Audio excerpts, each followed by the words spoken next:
burro.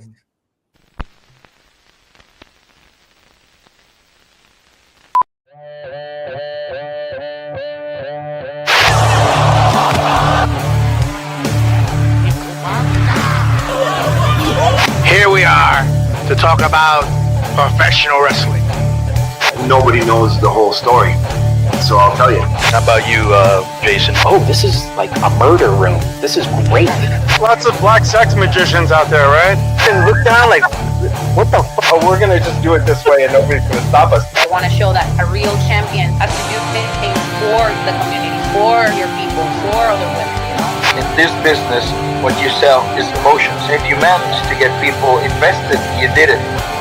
That's for sure some videotapes. It's time for another MMM show.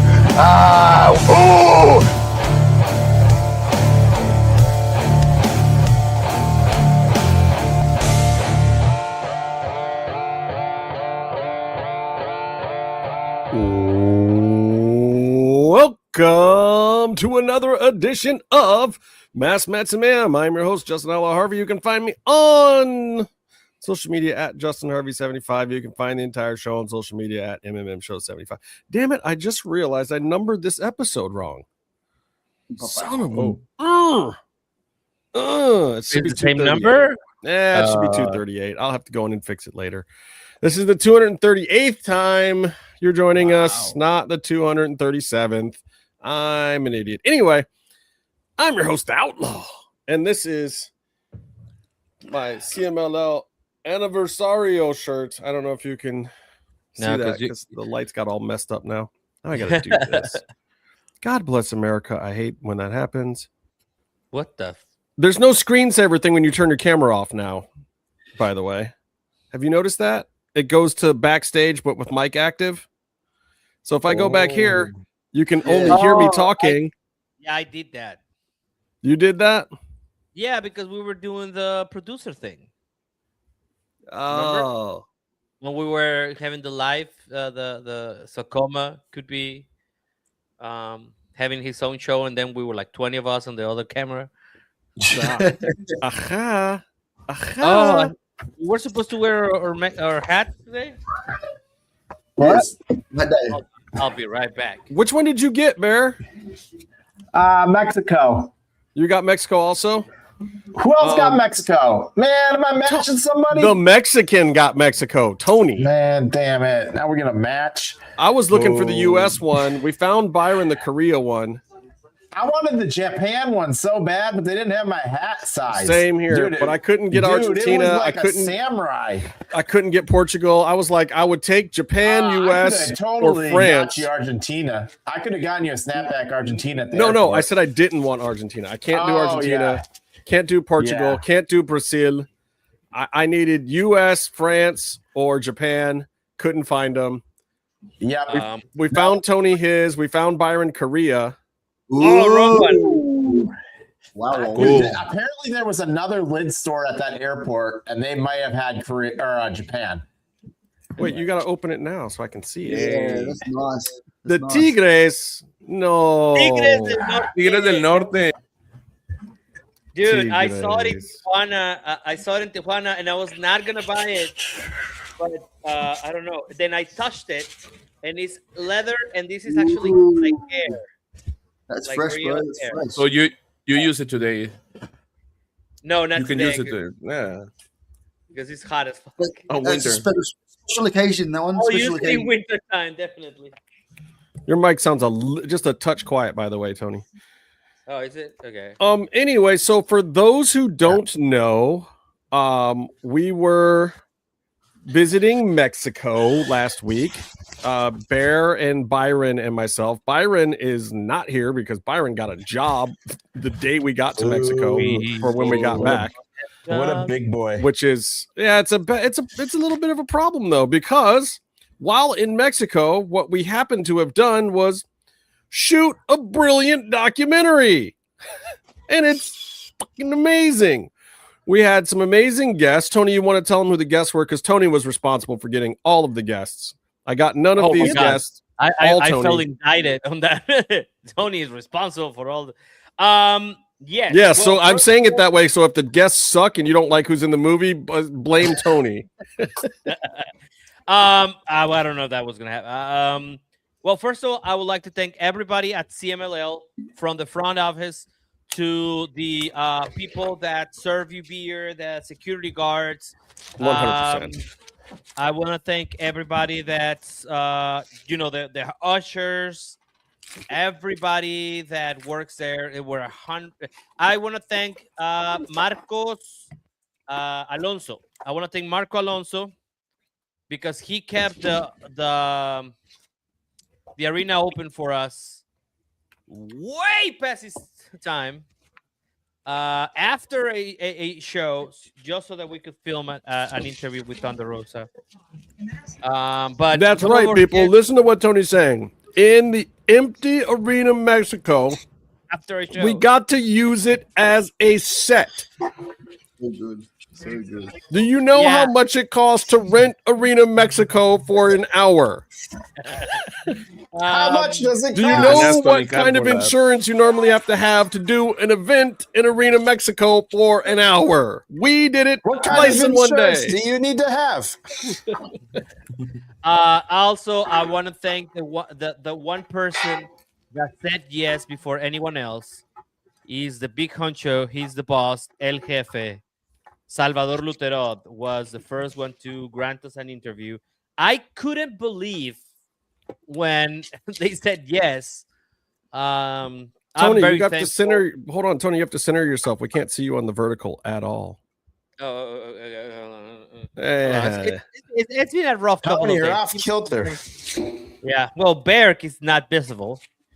That's very Bear like anyway. I couldn't believe that. Oh, whoa. That's kind of cool. Like, I like it. I dig it. It reminds me of a club that we went to. Very disco. Friday. Anyways, Salvador Alocado's room. He's not real. He was G'day, Goatsy. Because he did it first. Why is my chair so everyone else felt like they had to accommodate for us. So I will always be thankful for him to say yes. But then also we have Miguel Castro. You know, he is very instrumental in CMLL. He is new, kinda there compared to everyone else, I guess.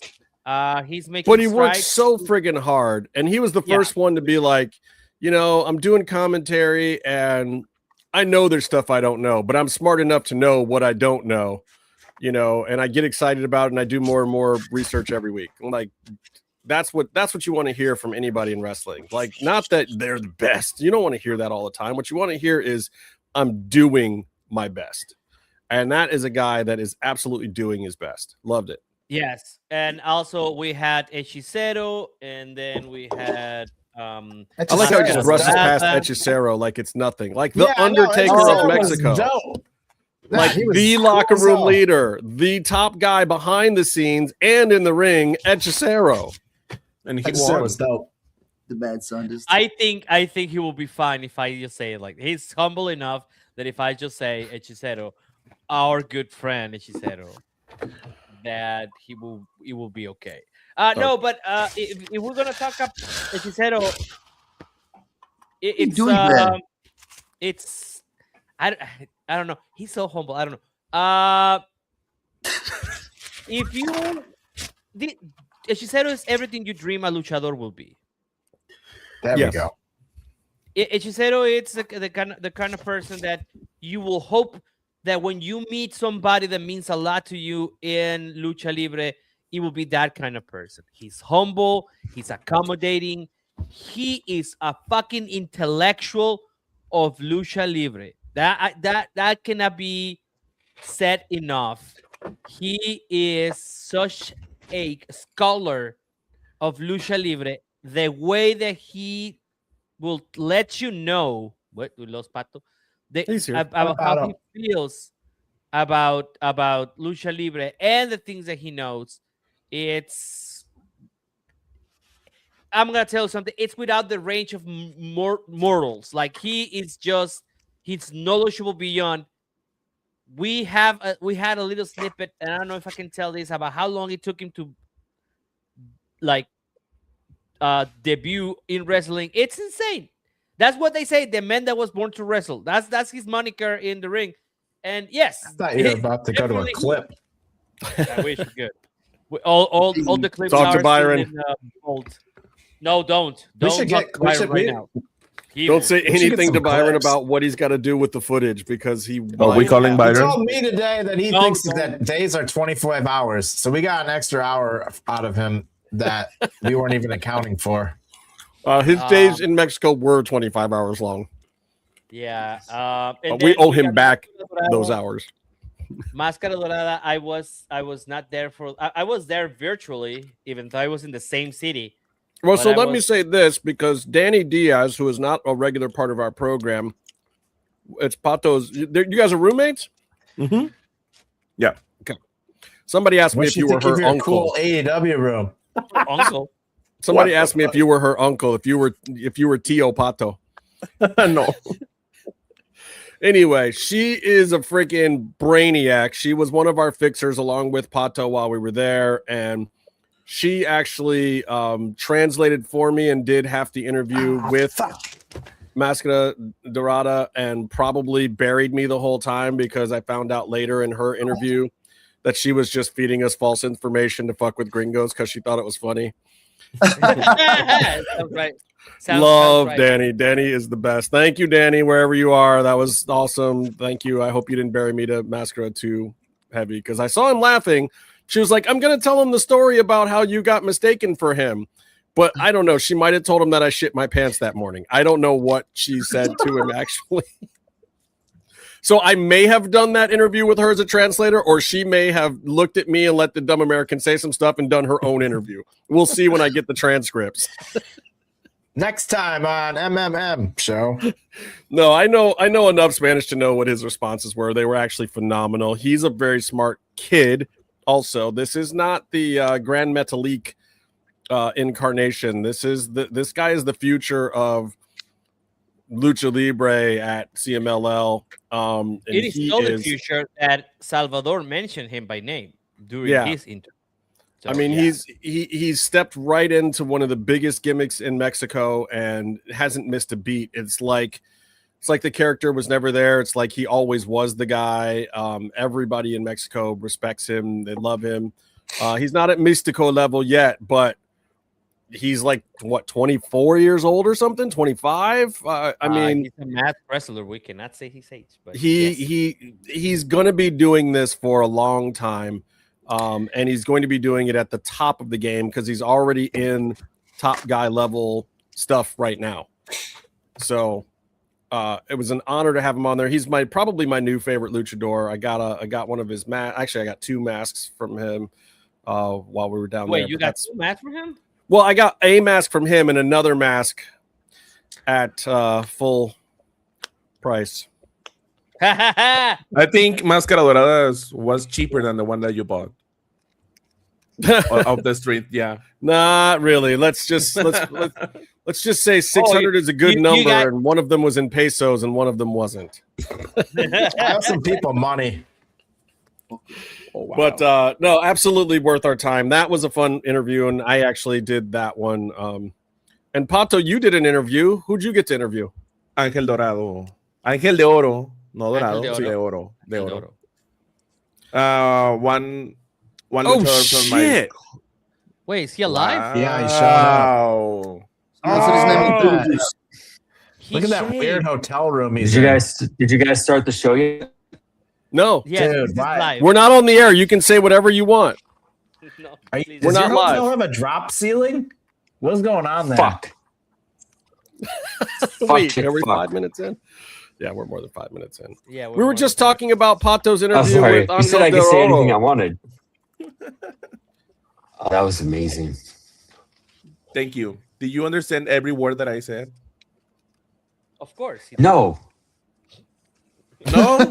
At least Byron's honest. Más o menos. Yeah.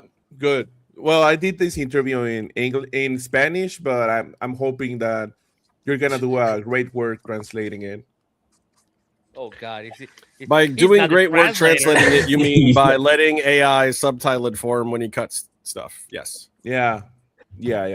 I can help. I'm with just that. I'm gonna vibe it out when I watch it. Like, this feels like a good quote. Amazing. Who else did we get, Tony? Who else did we talk to? We also got Veda Scott, Alvaro Riojas. Oh yeah. We got some of the talent that works sometimes at CMLL, such as Mike Bailey and Choco Kevin Knight. Crispies. Kevin?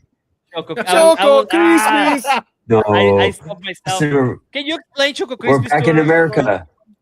We were there. It was the Tuesday night show, and I was in the bathroom, but I hear a chant starting that did not sound like the normal chants, and it turns out right, you were not there a portion of the crowd, as I'm walking back in, I'm already like, what is going on? And these guys tell me when I sit down that a nice sizable portion of the crowd started chanting Choco Crispies at Kevin Knight, which is basically like a chocolatey kids cereal, but the chocolate-based cereal, yeah, amazing. So immediately, of course, when we saw Kevin Knight the next day, I had to what we bust learned his from balls Tony about is it. What we learned from Tony is that if it's in Mexico, it's not racist. It was it was a term of endearment. It's like calling Taya Valkyrie Güera Loca, crazy white girl, crazy blondie, whatever. You know, it's the same thing. It's totally good. Yeah. If we don't say anything, that Choco means that we don't like Crispies. I love it. Go. I love it. Oh my God, we're terrible. Yeah. It was funny to kind of see that. References. We are not a serious nation. Like we are just not serious as a country. That's what it is. That's what it is. Just like it was like you can't be mad at the chant because everybody who's chanting it is having a good time. Kevin Knight is in the ring having a good time. If that many people are having a good time, can you really be mad? No. Well, you are. Yeah, to be fair, when you brought it up to Kevin, what? He laughed at first because we were recording, but then after the interview, he was like, "I don't know about that Choco Crispy shit." he didn't know chanting that. So you told him. Yeah. Oh, it's good stuff. He didn't get it. He didn't get it on the night that he was wrestling. Yeah, that's true. Who else do we got?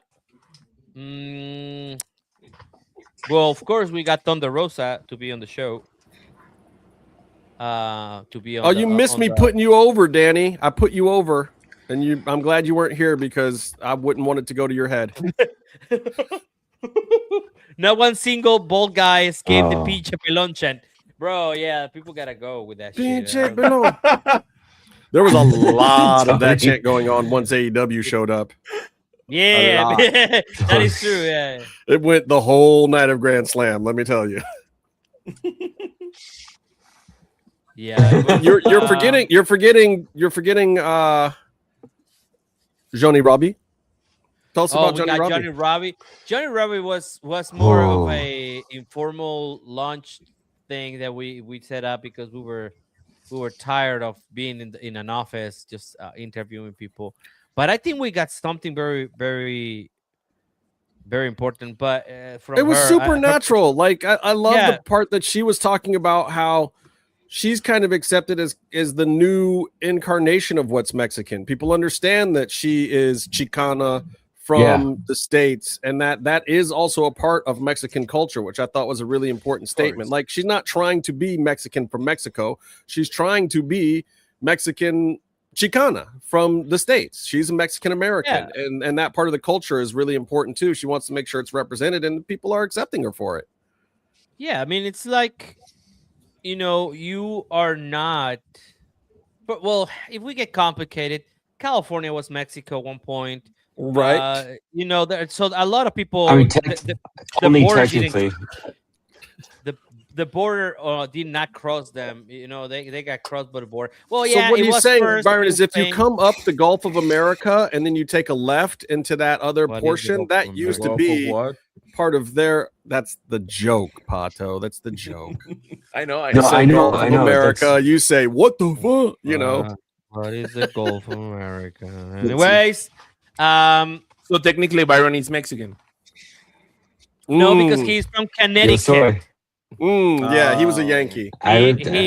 He is the I have Yankee. lived in a few places, He but I was born in Georgia. so he the is state. he is both a Union and a Yankee. So Not the county. I played both sides, so I'd come out as the one. Play both sides? What is that thing? that's a Wait, what do you mean he played both sides? Hold on. We gotta go back. What does that mean? We need to have a How do we full screen that? clarification on that. There we go. Everyone What? quiet. I want to hear the dog. What is it? Tissues in the back. That's weird. Dog, The how many dog- mayhem the dog stories is- do you give They're all Will Ospreay? soft, man. They are soft. Give us your pop and drops. A labradoodle. Oh no! Don't start that. Dog, give us your Pops pop and drops, guy.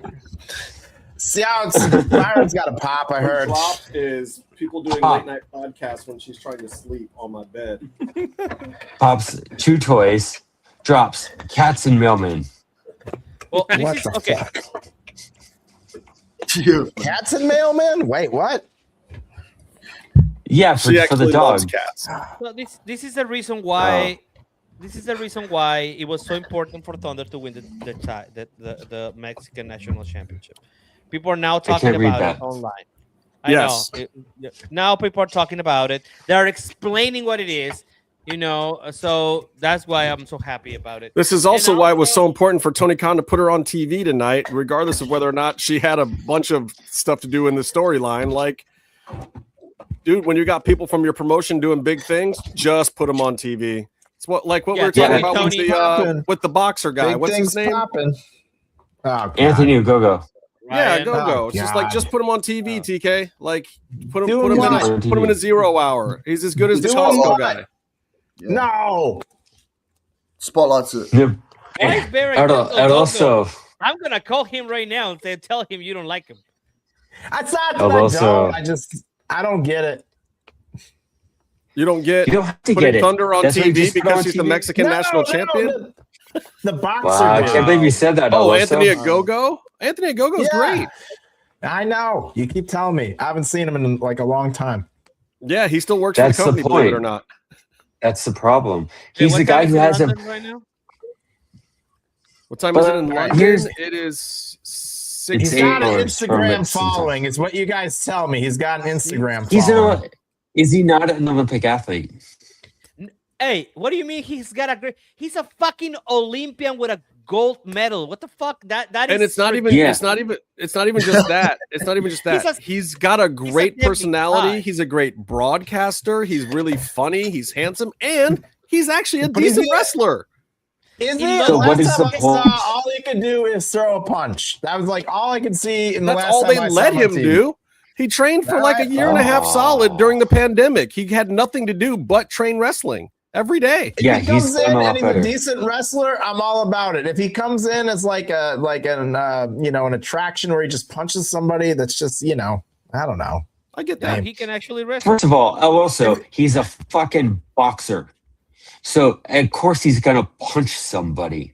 All right. Yeah, I understand that could be his finisher. I mean, the Big Show had whatever the knockout punch, but he needs to be doing something other than just punching people. You No, know? he does. He does. He spent a lot of time in your honor and on Yeah, the dark he can shows actually and he wrestle. worked something We're out. gonna- He does. We're gonna But go the to thing London, and we're gonna have yeah, Bear and No, talk no, shit this get dude Bear in to trouble, him man. directly. Don't get we very gotta trouble. just like when we had just like when it's Kevin. been some years. It's been some years. The last time I remember him, he was in the Nightmare Vortex. And it No, was just no, not don't remember working that. for me. Ellen. That's all Don't I remember remember of that. him. Don't. And Cody Rhodes Don't. got punched and had the fake blood in his mouth. It was like the first time that AEW did some kind of weird gimmick. Yeah, He's that got was like bad. punched I in remember the that. stomach, That and was- you're like, and Yeah, that was a bad segment. As somebody that doesn't know who this guy is, this is my memorable moment with him. And it was like Cody Rhodes spitting up fake blood because he got punched in the stomach. And I was just like, And they did what the fuck is going on? weigh-in in the middle of a ring, which is a bad idea. They needed a lot of it people to was say, lots. Cody, maybe this isn't a good idea. That was my last memory of him. This was also during the time when Big Swole had a major storyline, so just let it be what it is. So, all right, whose spot is he taking? The one other look, there's one other guest that we got in the movie that I really, really have to mention, and that is Tessa Blanchard. Tessa Blanchard, yeah. I gotta tell you guys, the interview that Tessa gave us, I'm going to say it right now. She talked about things that she has never talked about before. And you will have to watch the movie to see what those things are, because she actually gave an hour-long interview that pretty much went over her entire life and could be a Dark Side of the Ring or a documentary or a whole episode of Unreal all to herself if you wanted. There's a solid hour out there in this world just for Tessa if we can make it happen. It was a phenomenal interview. She goes through everything from childhood to growing up without Tully around to getting into wrestling on her own to all the controversies that she's been involved in, all the way up to coming to CMLL now a couple weeks ago, and comments on that you haven't heard anywhere before, and some of the real behind the scenes stories behind all of those things. And I'm here to tell you, we didn't even ask her half of those questions. Y'all know I'm a good ass interviewer. I asked Tessa 4 questions. She gave us 74 answers. One of those questions was, "Hey, how you doing? How are you?" Literally, the interview started before the interview started. I'm just like, roll, guys, just roll, because she just started going. They're got to have this Netflix moment where he's micing her and she's talking like they do in the real movies. She was ready to talk. And I talked to her ahead of time, and I was like, look, Tessa, this is not a dirt sheet thing. Like, this is, you say whatever you want to say. Like, this is the perfect environment, because it's not just focused on you. It's focused on something bigger. So, like, you tell us what you think about Lucha Libre and why you're down here doing Lucha Libre. That's what this interview is about. And in the process of doing that, she gave up the goods on everything. And I think people are going to be surprised and impressed with what she did on her own, completely independent of anything that we had to do with it. And I told her some of my concerns in the interview. Network. I told her some of my concerns while we're doing the interview. Like, didn't you know me? I didn't mince any words. I was very polite. I'm not going to be rude because that wasn't the point, but she did not shy away from anything, and I'm really proud of what she did there. And I can't wait for people to see some of that. And look, I know some people are going to be like, "Oh, fuck that. Why did you guys interview her?" Okay, come at me, bro. Like, when you see it, I think you'll understand why I interviewed her. I think you'll understand exactly why she was one of the top people that I was hoping to interview for this. And you can make your own opinion. That's the point of documentary filmmaking. I'm not trying to give anyone opinion. What I'm trying to do on my side of things, and I know what Tony and Byron were really, really trying to do, was show people what's there, show people what's available to them, and you make up your own mind. If you think we went down there with some preconceived notion, we had no clue what the fuck we were getting ourselves into half the time, especially me and Byron. Like, and Bear was like, "Oh, Grand Slam, cool, I'll come down." Like, Bear didn't know. I had no idea. Bear had no idea. Bear was there for 7 days and still not 100% sure what happened down there. It was kind of a blur. It was great. And you guys will get to see the doc, and you'll get to decide for yourself what the value for the world is of true Lucha Libre in Mexico City.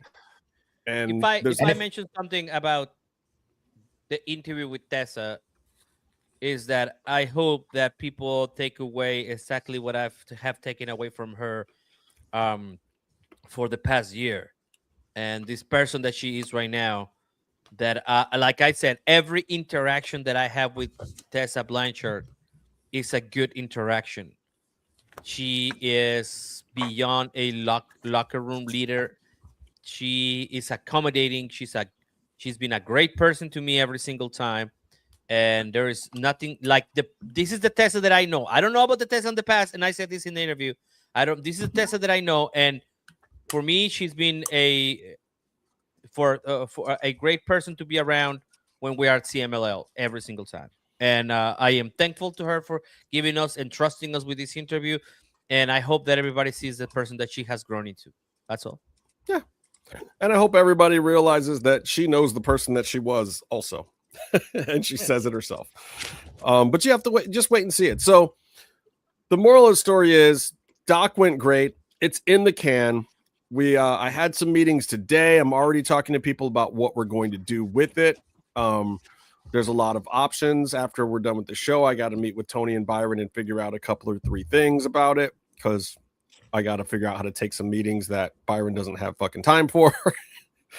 And Tony's a pretty damn busy guy himself. And also, this will get done and finished, I don't know, in 2028, because Byron has like 1,000 jobs now. I don't know if the industry is going to let us wait that long. So we have to figure out if the industry can afford for us to not wait that long, because if we have to, we have to. But we'll figure it out. But the good news is there's people already excited about it, and we're among those people. It was really, really a great experience. And there may be more in the future. Like, I don't know if there's any reason for us not to do this again other than time and money. And hopefully if this goes well, that won't even be an issue. But again, what is time and money? What do you mean? That's what you need to. That's what you need to make everything. Everything is time or money. Yeah.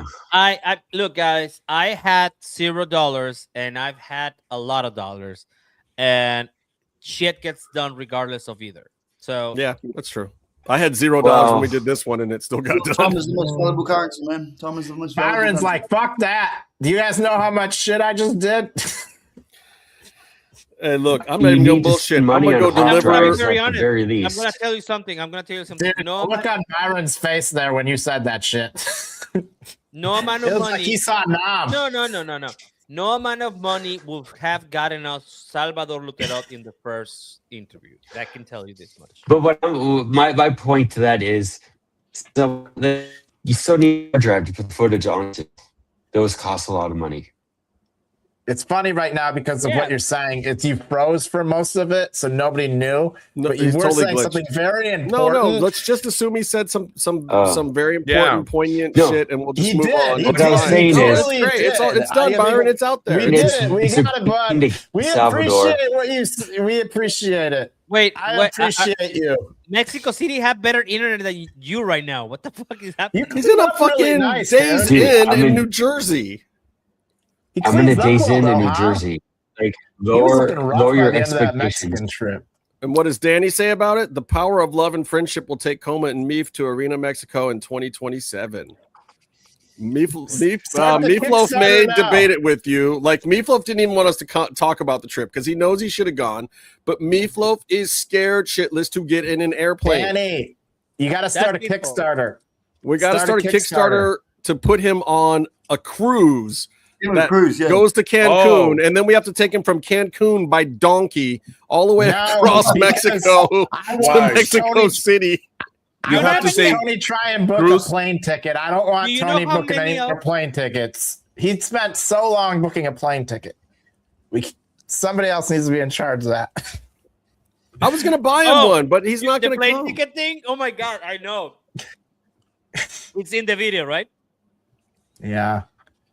I was going to buy Meefloaf a plane ticket, but he has to get his passport first. Se chingó la rodilla.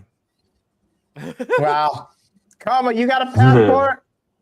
Oh, I'm on it. I'm on it. Good. You don't have a passport?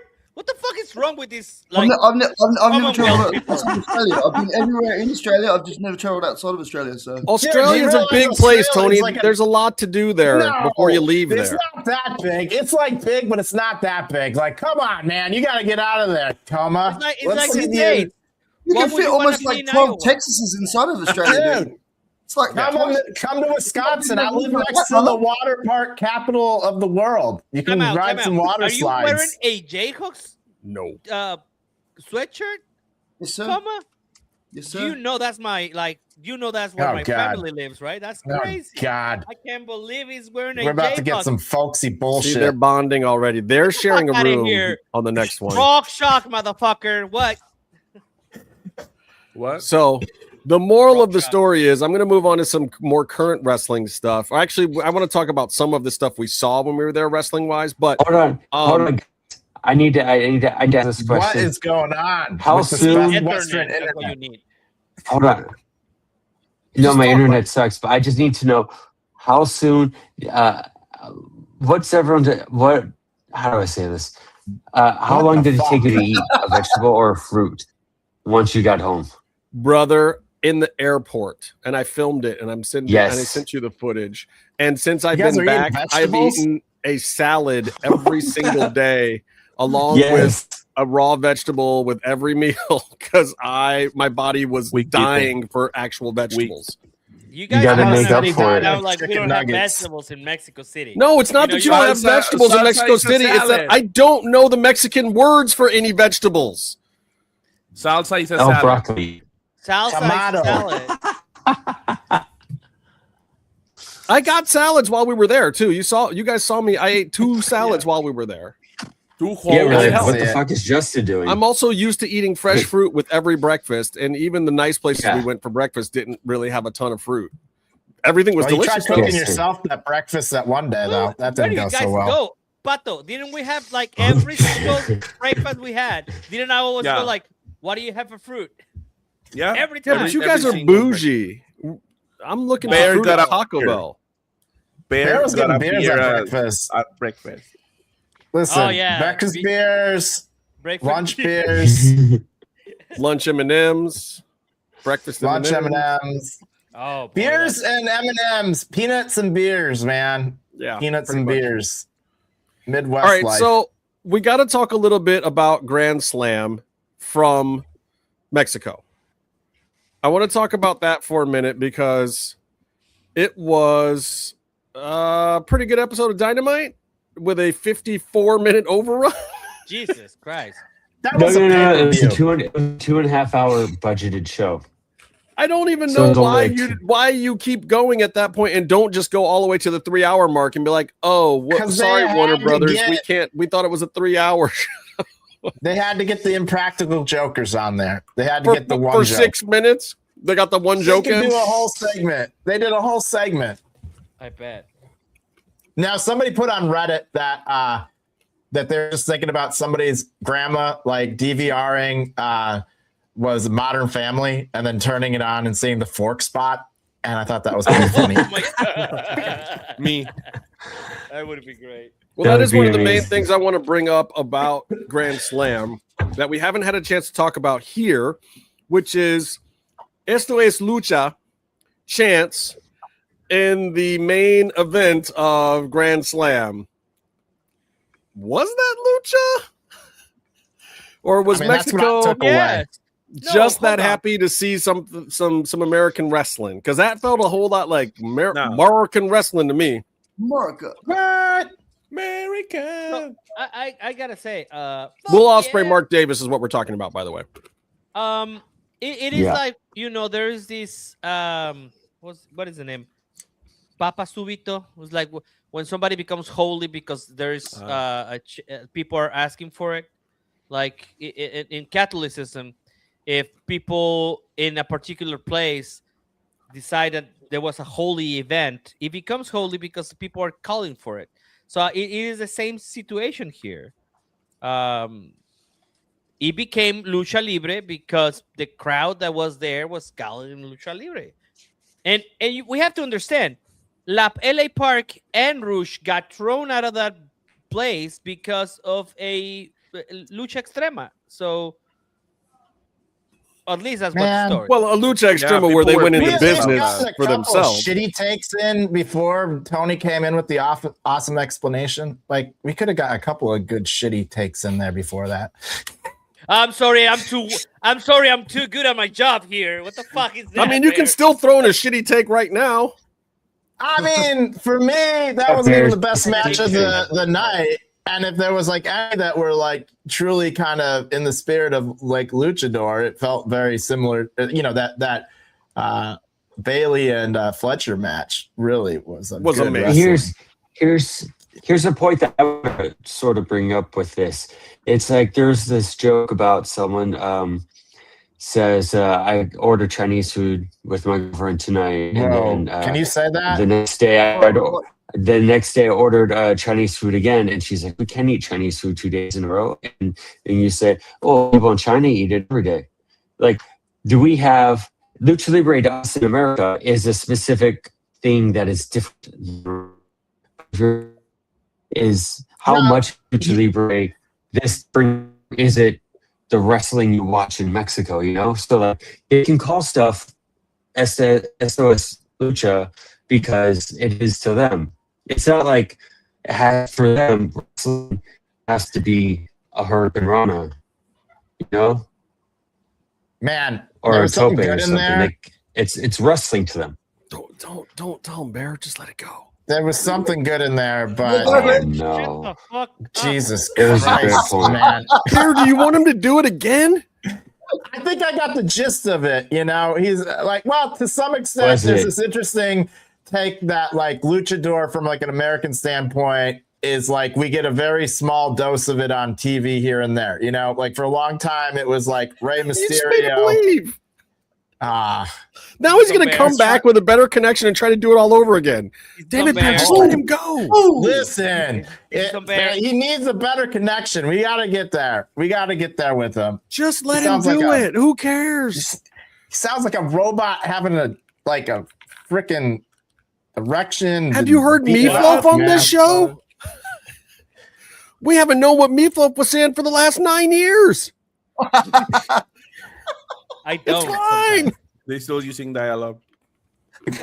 I mean, Bex kind of understands Meefloaf, but the rest of us are just like, yeah, dude, cool. Great. Let's keep going. Coma loves this show. To my point, it's like, you know, there was this comment, and I forgot who made it because it's been for me. It's like 3 months have passed since we were in Mexico City. I'm not gonna lie. Yeah, because you just did a whole other shit ton of stuff in Tijuana, and then Thunder Rosa singing the national anthem for the Padres, and in between you guys doing stuff, I was doing other stuff. It's like it was like I was living two lives. And you ever see that In Living Color sketch about the Jamaican family where they're like, "Im got 3 jobs." That's you. Im got 5 jobs. Yes. You just work all the time, dude. I do just work all the time. No, I was thinking more like my man has 2 jobs. Anyways, Wow. What? Wait, what was that?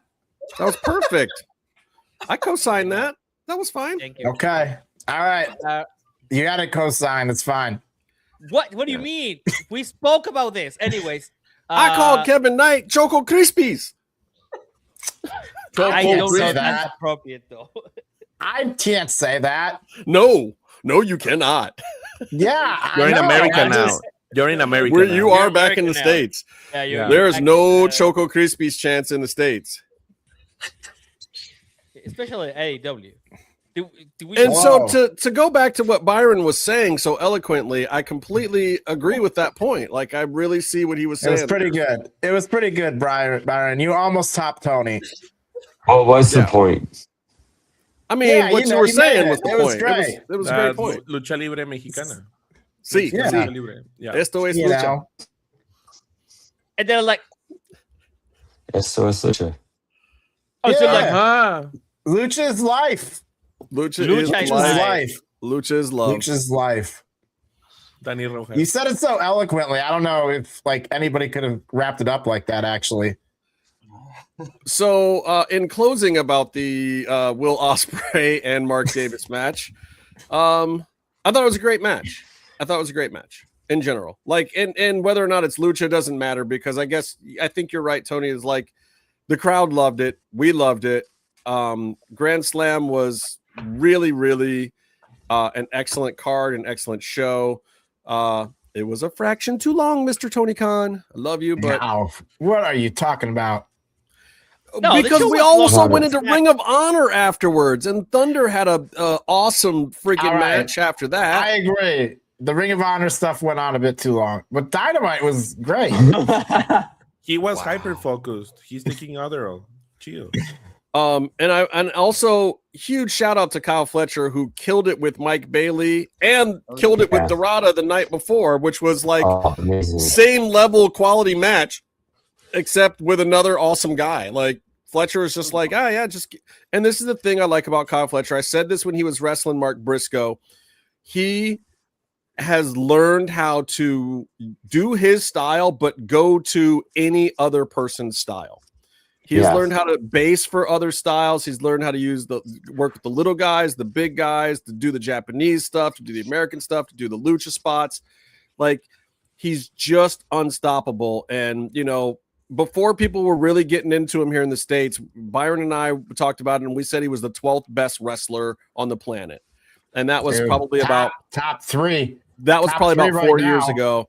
And we said that we're going to probably just see him climb up to being pretty damn close to Will Ospreay. And as actual in-ring wrestlers go, I think I got Ospreay, Fletcher, and Kevin Knight probably in my top 5 right now. Yeah. But I at least top 10. Takashita's in there. He's so Takeshita. Takeshita's in there. Takeshita doesn't have, he misses the American presentation, a bit of the sports entertainment character factor that Fletcher has also mastered. Correct. Oh, believe me, I'm not saying he's higher than Fletcher. I think Fletcher's might be number 1 for me right now, if I'm being honest. I've been a big fan of it. I've been a big fan of his for a while, and every time I haven't seen a bad Fletcher match. Has anybody ever been like, man, that was a bad Fletcher match? I don't think I've said that. And man, it's a treat every time he's in the ring. I want him to be AEW's Randy Orton because I could see it. You know, he's pretty damn close already. Good comparison. You know, and then I think him and Callis are a great pairing.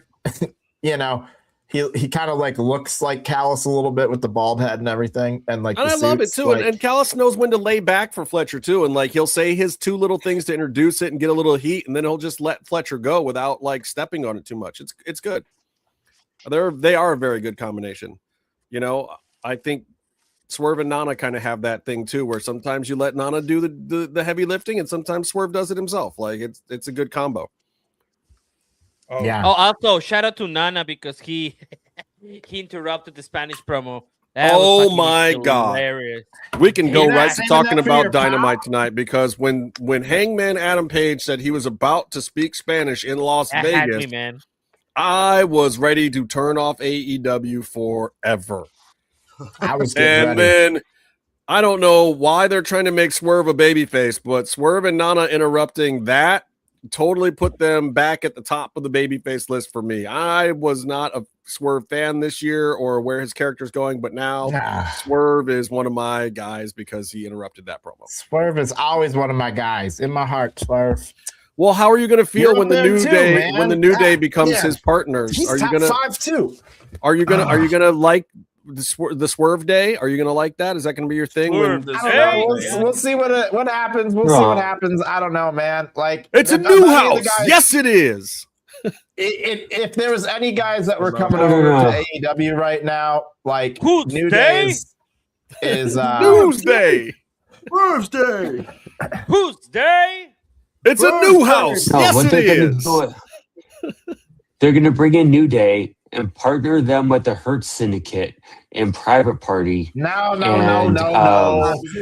Hurt Syndicate's working with Shane Taylor Byron, Promotions. You missed Collision. Yes. Yeah, and Shane Taylor Promotions. They're going to put them all in the same segment. No. That's not how you get black on black crime. First, you put Swerve with the New Day, and then you make them face off against Ricochet and all those guys, and then they fight Bobby Lashley and Shane Taylor and all those guys. That's how you create black on black crime in AEW. Why? Because the light skin. We're not trying to create that. But why? No, they're trying to copy I can WWE with what they did with all the Mexican guys when Santos was still there. It's AEW's version of the LWO versus the LWO versus the other LWO. And I love how. But how you gonna put Kofi in a segment where he has to break into someone's home? Yeah, Kofi can't do swerve shit. Actually, to be fair, I don't know. It'd be great because guess what? The alarm could be on the floor, and like he'll never touch the floor and set off the alarm. He'll like go from the ottoman to the coffee table to the fireplace, and it'll be great. And you'd have Austin Creed in there being the nerdy guy that's kind of like, guys, we shouldn't be doing this, guys. I mean, let's be honest. Let's be honest. When Austin Creed comes to AEW, he will wrestle 2 matches, and then everything else he does there will be playing video games in the back with other guys. That's what I'm saying. When they that would be hilarious if they were breaking into the house and then they got to the room and Austin Creed was already there playing video games. They're like, "Oh, it took you guys exactly book it, exactly." And then Hangman can burn it down with them in it and put a cross on the lawn. We're gonna get a segment where Austin Creed and Kenny Omega play Street Fighter in the middle of a ring together. Yes, in an arena. No, don't in a 50,000 seat. Don't talk that into a thing. What do you mean? That is the thing. That's totally what's going to happen. Why do you think he's signing with AEW? Austin Creed doesn't want to wrestle. Austin Creed never wanted to wrestle. I think I think there'll be a great signing. But also, a lot of people are going to be great signings, but is there going to be room for them? No. Or there's not going to be room for the Rascals. No, I love the Rascals. I just did that to make Bear angry. Bear, where's your Meefloaf? Oh, and also, where's your Meefloaf mask? What? Your Meefloaf mask.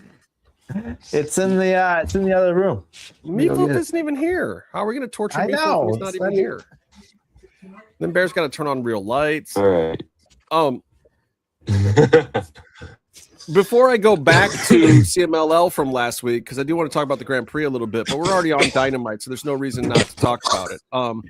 I heard this was Meef's favorite wrestler. Oh, you did not buy that. Oh, boy. Yeah. I heard this was Meef's favorite wrestler. Now we're here. Fuck. He's going to come on the show. Murder us. Are you trying to put...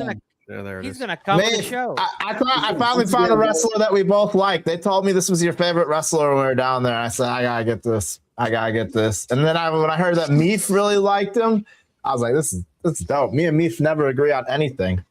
I'm like, how cool is it? I looked up his matches on WWE. I hadn't really watched much of his stuff, but it's awesome. There's so much. What the funnier part is going to be? That he's going to hate watch Seiko's, what's it called? The Seiko sessions. Just to hate on the yeah. I hope so. That's amazing. I have somebody passionately watching me. Can we talk about Chris Statlander? We can. Why? I don't want to. Everyone's like, oh, do we have to? Because I'm going to say something I don't want to say. Let's talk about Persephone. I do want to say it. Like, I love Chris Statlander. Chris Statlander is awesome. I love the presentation. I think she's hot as balls. I think she's a great wrestler. I think everything she does inside the ring is money, except for when she talks on the microphone live. It doesn't work. It was bad. I want to see Chris Statlander succeed. So, like, what are we doing wrestling podcasting if we're not going to come up with constructive criticism for the people we want to see succeed that are not succeeding?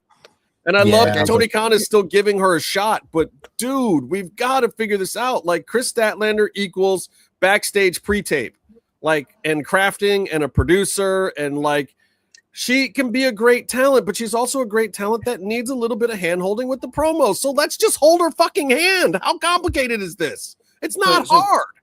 To counter that, do you think that Ricochet's improved his mic skills? Yeah, absolutely. Yeah. Right, so put her in a position like that then, because I mean she's got to get the confidence somehow, and like she said, she's got it all, but that's the thing that she needs to. Well, okay, but part of what got it for Ricochet is He was allowed to Found be a character. heel. He was allowed to feel himself with the character. And honestly, he got to be around some black folks that he vibed with. I don't know if that's really been the case in Ricochet's past, because Ricochet was very Kentucky in the past. I gotta say, he used a couple of words that I was like, is he allowed to say that? He is using the N-word on the twit machine now, and I know that. No. What is that word he used today that I was like? Oh, he used some regular other slang. Well, he used the N-word on Twitter recently, Oh, and yeah, everybody yeah, was yeah. like, does Ricochet have his black card? I thought he was from Paducah. Yeah, but he claims Vegas tough. now, so it's tough with Stat, man. Like I got root for her. I really want to see her succeed. I don't know what is missing in the promos. I can say that like tonight I got just as much as if she had been celebrating and if Persephone came out and like interrupted her celebrating. Like when Persephone came out, that did just as much for building whatever promo, or because you felt it then, because you actually felt something when you see them. But during Stat's promo, like, are you feeling anything? No, other than so bad for her. So like the end of the promo did deliver like a build up to a program, but I also didn't need the promo to get that build up to the program. She could have been celebrating and Persephone could have came out and that would have done the exact same thing. And I don't know. I think part of it is like good promo work comes from good character work. You got to know who your character is. And I still don't know 100%.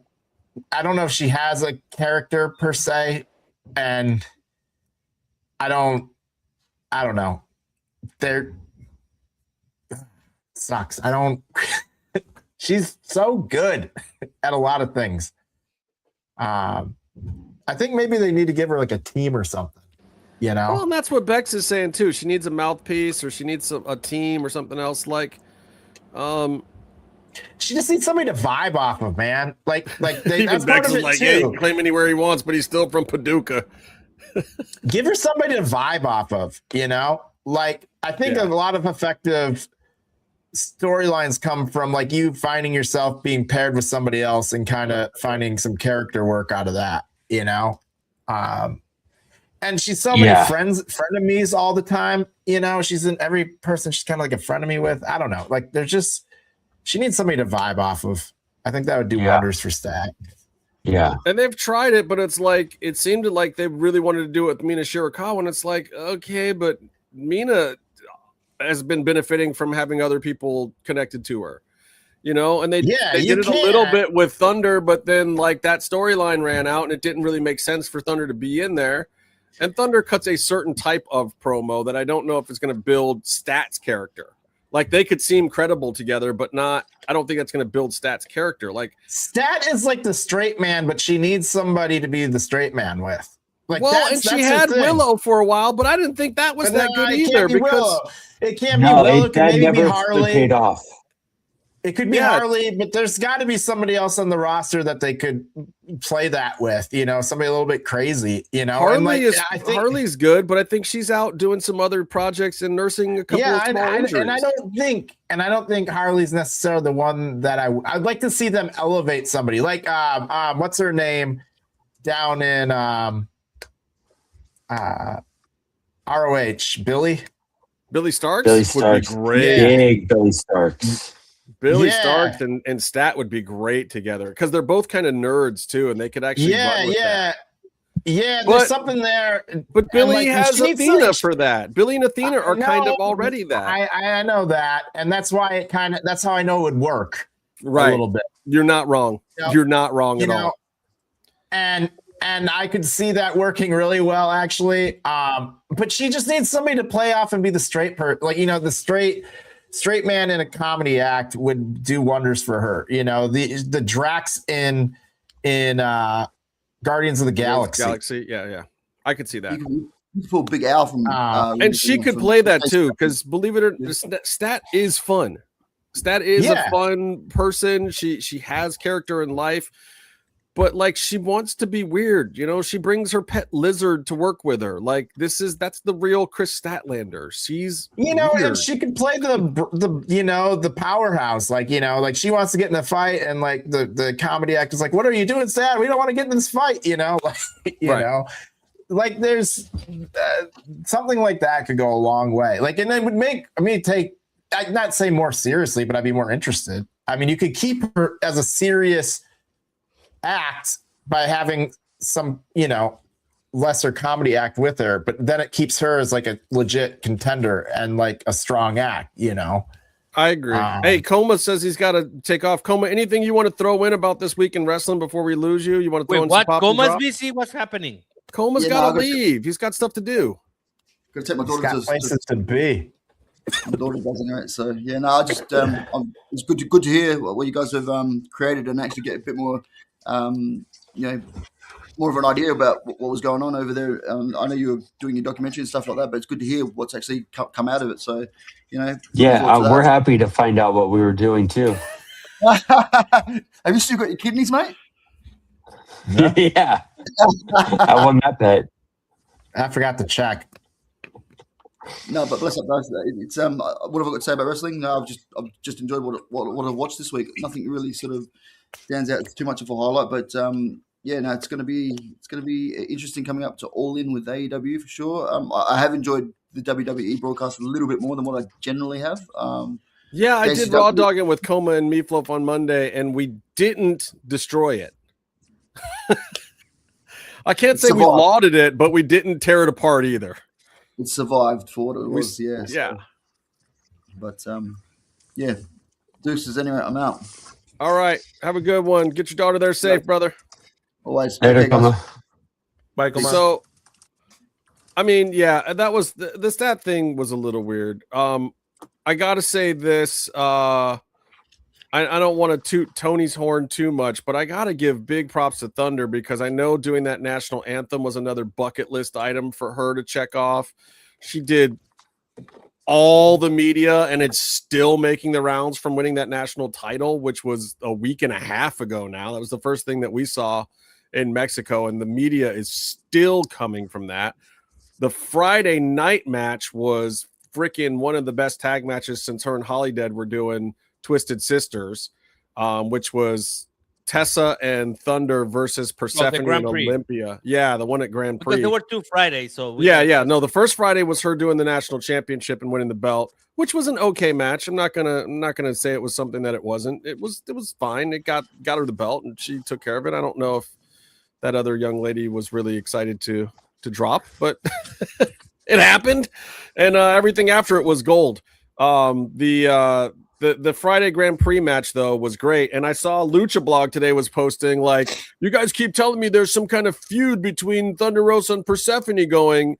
They don't even face off against each other. Well, Lucha, they faced off against each other on Friday. And yes, there has been a little something brewing. And no, it hasn't come completely to fruition yet. But, we'll see. Like, CMLL doesn't really work that way. And there's been a couple times when I think they've even been in trios together and whatnot. Like, they're getting Thunder in there and used to the whole thing. And now, CML is not a huge storyline promotion, but I mean, if they have a feud, they'll have a feud. I have to interrupt a little bit here because Tony.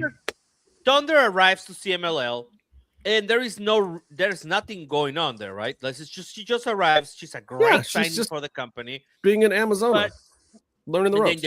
They put her in different teams trying to get a feeler of what's going on, and eventually things start brewing because of course Perse is a champion, and they both have belts now.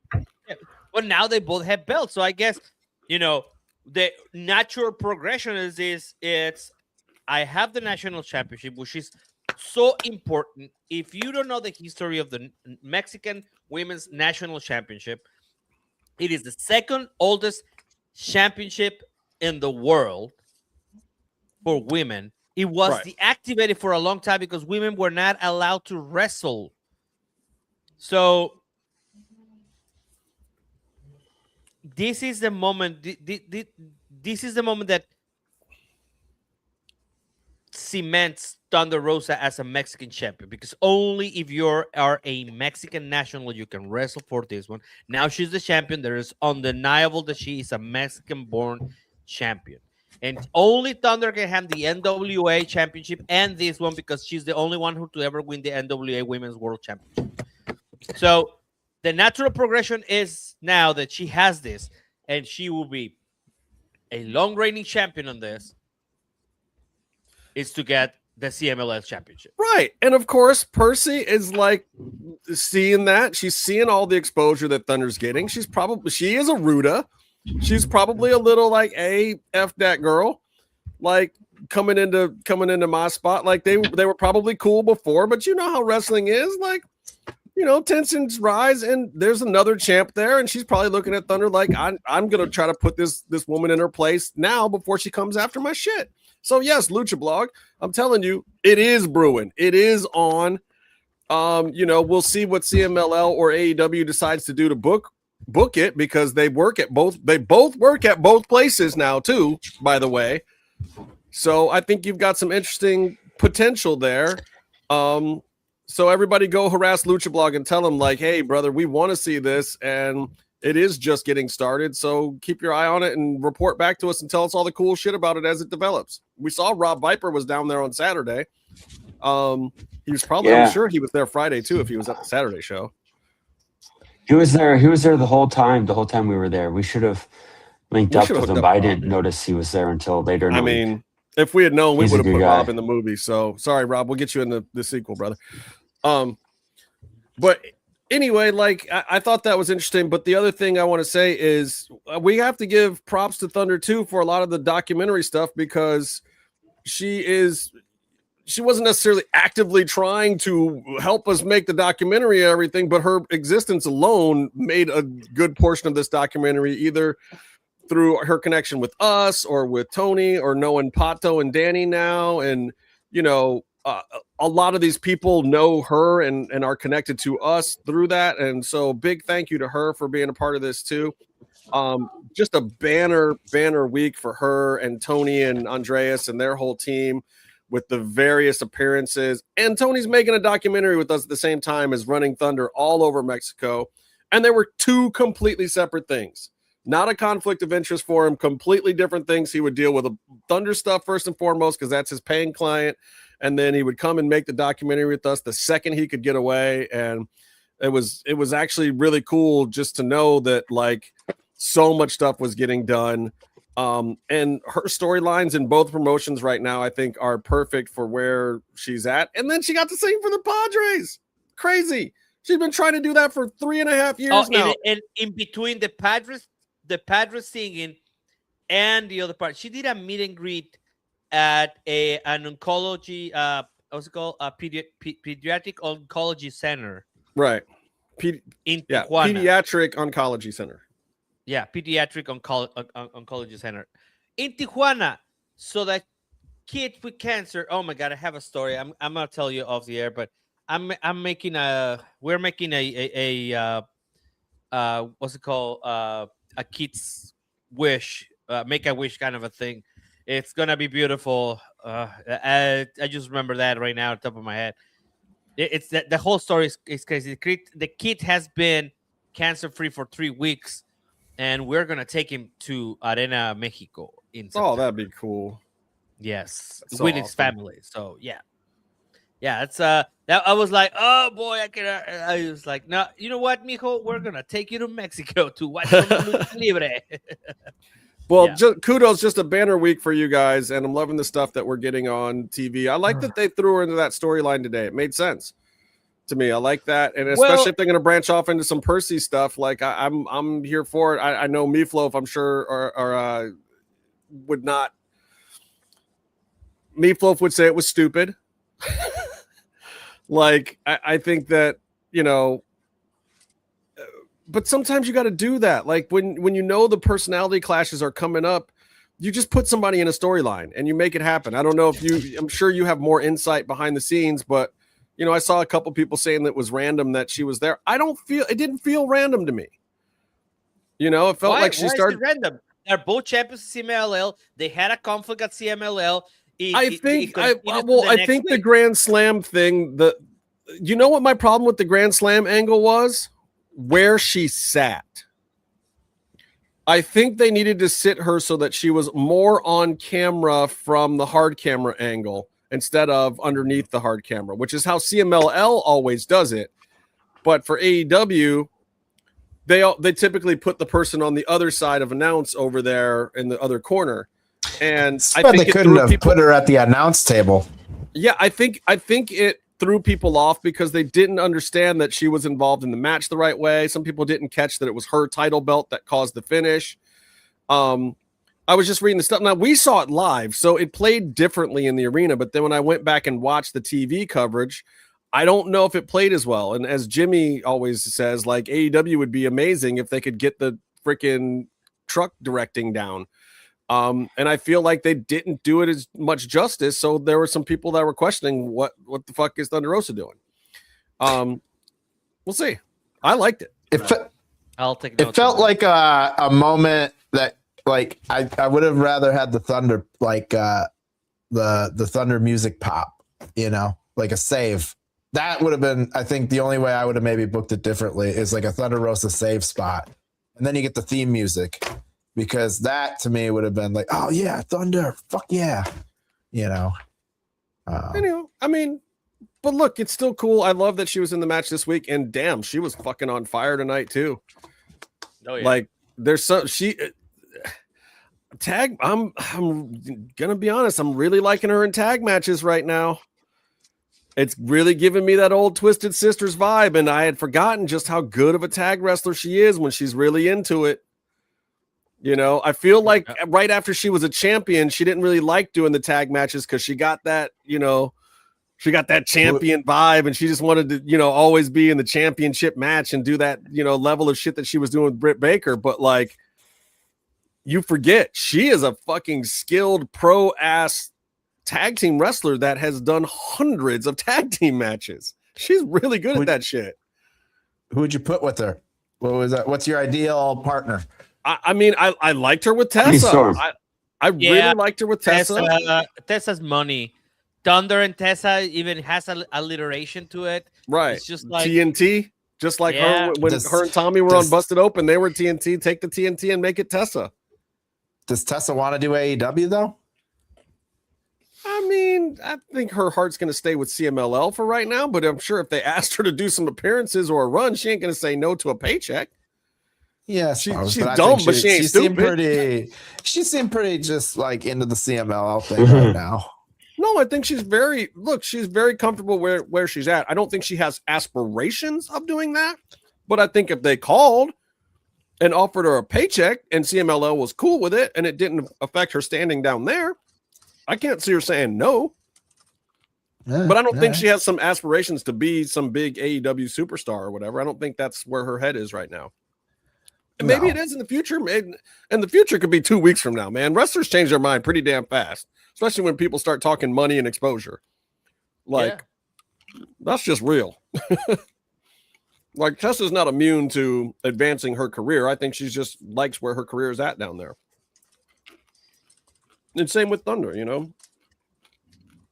Anyway, I just wanted to give you guys props because thank you. Just going through my mind in the last week and a half, the amount of stuff that the Thunder Rosa product, which is, you know, several people. It's not just one person. Like, Melissa is the person that has to go out there and live the character and be the gimmick and everything, but it is a brand, and there's just so much going on in that brand camp that you guys got done in the last week and a half that is absolutely fucking incredible. And also she helped us out a lot by getting us, you know, a lot of ins with the doc. So we got to say thank you for that. As I said before, I don't have a lot to say about WWE this week. They didn't fail. They did okay this week. Actually, I thought they did pretty good. Yeah. I got stuck on a plane watching them. Okay. SmackDown. Bear, ladies and gentlemen, breaking news. Bear has thoughts on WWE and is not cursing me for bringing them up this week. And he watched SummerSlam. I did. He did. We all saw that. We all watch SummerSlam. And also, I have much poorer I say reviews on something? SummerSlam than I do on SmackDown. I know we were super busy trying to get everything else accomplished at the same time we were watching that. But boy, it was fun to watch wrestling it all together in the same room. Yeah, it was cool. Like I wish we could do that more often. I gotta say, I enjoyed, but it's just I was running so hard. I lost how much? Hold on. I lost 8 pounds during that week. I'm pretty sure I gained 8 pounds.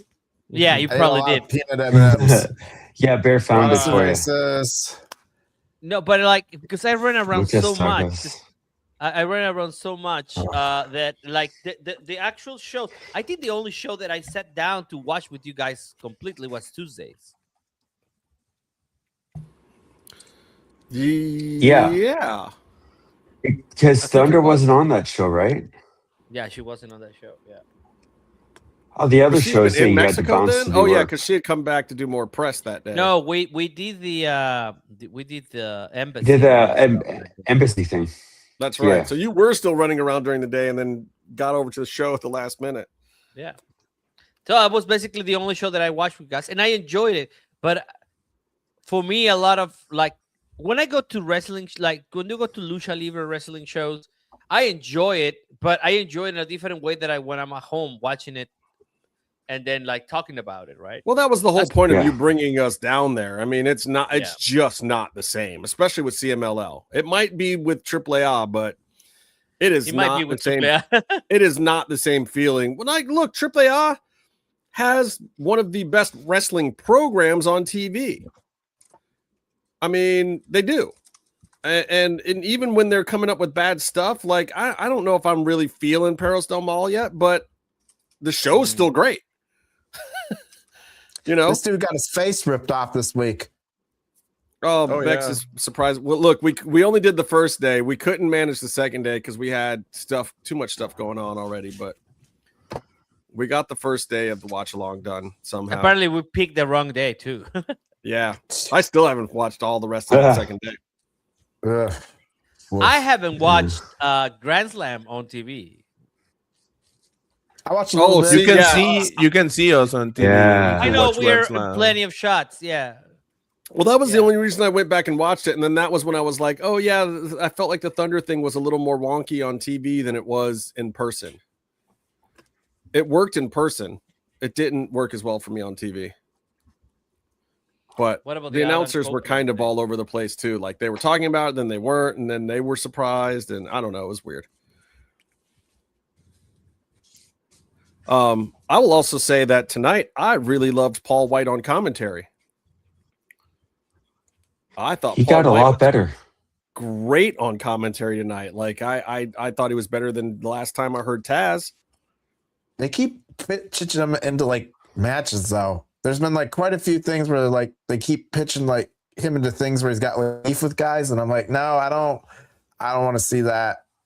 You're doing fine on commentary. Just chill. I don't need another big show match. Yeah, I agree. I did like when they had mostly for his I did like when they had Royce Keys. Yeah. The slam, no, when car slam? Having Big Show go out there, put over Hobbs, and having Hobbs slam him on a. That's a good. I don't need a match for that. I don't need a match for that. I just needed like, him to be like interviewing a dude in the ring, and then like somebody to get like massive heel heat doing it to him, and and then him really selling it like he can't, like he's old now, I don't know. He's supposedly in the best shape that he's been in his life. That's what he says too. I mean, he's itching to. Yeah. And you know what's going to happen if he sits down with Tony and talks about some old AWA all of a sudden. Then Tony Khan's gonna be like, "Yeah, I love Big Show. Put him in a match." Yeah, and I don't know. Dude, the couple times I've seen him walk to the ring, it just makes me like scared, like just like concerned, Like, and I like Big Show. He was like one of my favorite wrestlers growing up, but also like I don't want to see guys get like messed up, man. Like into their old shit, age. that's us. Where are you, Tony? Crazy. I don't see you. Hold on, there. no, I froze it in this, but I'm at the corner. It's crazy because that's what they pan. It's like they made us part of the show. They pan us, all of us together, and then they show Nigel, Excalibur, and who was there? And Tony Schiavone. It's crazy. Look, I'm gonna go back, and then I'll show you. Let's see if you can see it. They go crazy with this guy and stuff. These other people, and then the people standing up, and then like this, Right and then they go.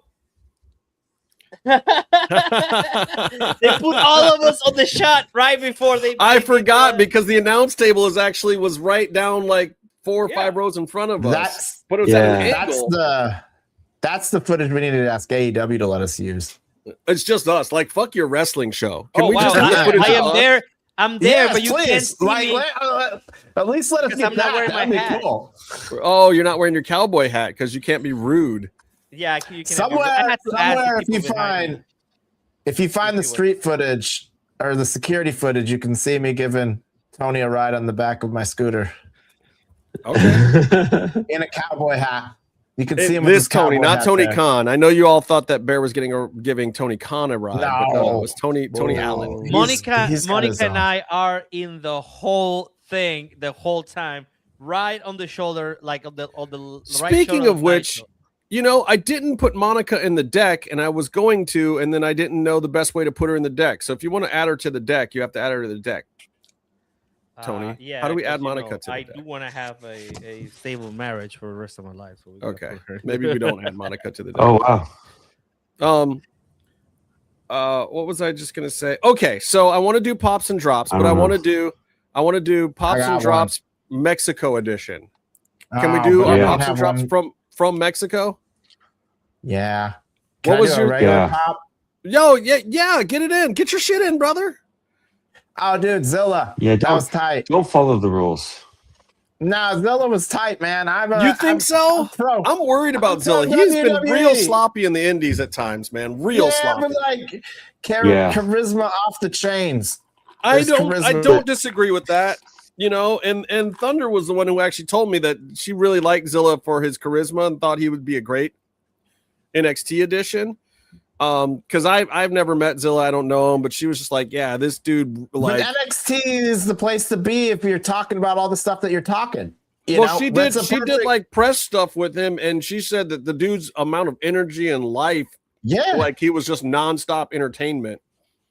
yeah, so- exactly. And so put him in NXT and teach him how to work a WWE style. You know, Well- like I mean, that's the place to put your guys. Can I in tell you my development. worry though, Bear? Can I tell you my worry? Sure. Have you seen Jey Uso wrestle? I think Zilla is better than Jay. Ooh, I think Zilla. I think he has botches more- just as much. I think I'm not right saying he's now, better you than, like, can Jimmy. teach. I'm saying right now in NXT, this is the time to. So you're saying Work you want to those- teach a new dog old tricks? Yeah. Oh, Okay. I'm saying spend some time down in NXT and work on your in-ring work, tap into that charisma. And by So the we're time not he gets talking onto the any main like show up roster- in the bloodline next week shit. Like we know that this No, kid I'm needs saying- 2 years in I NXT. Oh my God, no. I'll be honest with you. Oh my I'd rather God, see no. Bloodline show up in NXT. And I could see where that could be a thing. Like Well, I Let can Heyman see go where a down. couple of them might need it. you know, It should show up in NXT. actually, you know who would be kind of tight with him would be Heyman. Like Heyman's out of everything else right now, but do like a mini kind of bloodline thing with Zillow down in NXT. Like do the Brock thing down there a little bit, you know? Like Yeah. I could see that be kind of cool. And then, you know, I mean, that's what they when did he with comes up- Oba. That's what they did with Braun Breaker. Yeah. You know, I You like know, that. I Braun like Breaker that was move. like Goldberg in NXT for a while. Yeah, but the difference between dude, like Where's Braun Zilla's Breaker? got some chops, man. Like he's not like just a Division I athlete that they're bringing in. I mean, like that dude has been wrestling for like 2 or 3 years now. You know, he's held championships in other 2 or 3 places. years. What? How long has he been wrestling for? Yeah, no, that's right. 3 or 4 years. 2-3 is not a long time. Post-pandemic. I mean, it's more than some people have. You know. Okay, it's more than I've been wrestling. I mean, it's more than Trick Williams when he got to NXT. Yeah, that's what I'm saying. In a development brand, like he's got like a little leg up on some people that are down there. You know. Kendall Gray. I could see him excelling Kendall in Gray. NXT. What's taking so long to do something with Kendall Gray? Because she's brand new. Question. She's totally green. She's great though. She's a natural. But like, give her some time. Okay, but is current Kendall Gray worse than Sol Ruca? Yes. Disagree. Yes, I think she is. I think she has a much more limited move set. I think she has less ability to control the crowd than Sol Ruca does. I think she has less ring awareness, and I don't think she could work a big ring either. I think she could learn it very, very quickly, but she's still, I think she's still learning some basics. I think she's still expanding her move set. I think she's still learning how to work the crowd. And I think putting her with Ren Sinclair, who is an indie darling for a long time, she's great. Is really helping her by leaps and bounds. And I think she'll get there. I think she'll get there in the exact same amount of time that Sol Ruca did, which is 2 or 3 years. I think she'll do better because Sol Ruca didn't adapt to the jump, and I think Kendall Gray will adapt. What we saw from Sol Ruca this past week was pretty good. I don't know if you watched Raw this week, but look, I think Sol got her hands slapped. I think the team is working with adapting her style for the bigger ring. They did. They put her in there with Roxanne Perez, who was more familiar with her this week. It was a tag match, but she was able to do the Soul Snatcher much better. But Roxanne knew where to be. She's not standing in the middle of the ring with Sol trying to jump 20 feet to fucking catch a Soul Snatcher, and then somebody having to jump into the move. She was right there at the corner, looked fucking great. Everybody in the crowd was impressed. The whole match went off 10 million times better than everything she's done the rest of this calendar year. I do. My only critique of that statement, but my only critique is didn't know if I watched Raw, and I'm pretty sure you know if I watched Raw. Agreed. Gotcha. Yeah. Makes Hello? sense. Are you guys we're on? still here. We're good. We're good. Yeah, we're still here. It's fine. That was a great point. Your internet is all weird tonight. I know. No, dude. I was all saying, of our internet is you so said you bad. didn't know if I watched Raw. Huh? And I'm saying I think you did know if I watched Raw. What? You guys need to pay your internet bills. The infrastructure in America Man, is did they put baffling. you in like a Best Western? Like, what kind of shady ass internet are you on? Where? You're I'm at at a a Days Roof Inn, Inn? New Jersey, dude. You're in a Red Roof Inn? They You're put a you Motel there? 6. Don't lie. You're a It's Motel Rape 6 Roof outside Inn. of Springfield, Missouri. No. Econo Lodge? Best Western. Is the door to your hotel room inside a building or outside? Judging No, by the it's internet inside. outside. It's inside. Are you in one of those weird hotels where there's like an indoor pool but no exterior windows? Tell Sally They run Ann I'm our going to have hotel my internet agent call off her the manager's tomorrow. hotspot. My agent's going to call Sally Ann tomorrow and make some arrangements for you, Byron.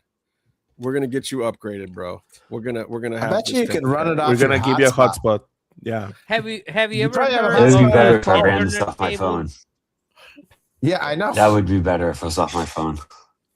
I don't know if that'll charge if that'll be You have too much. Verizon's though, don't you? On my phone, Verizon will charge I you don't by know. the second for hotspot, won't they? No, you get an X amount of hotspot.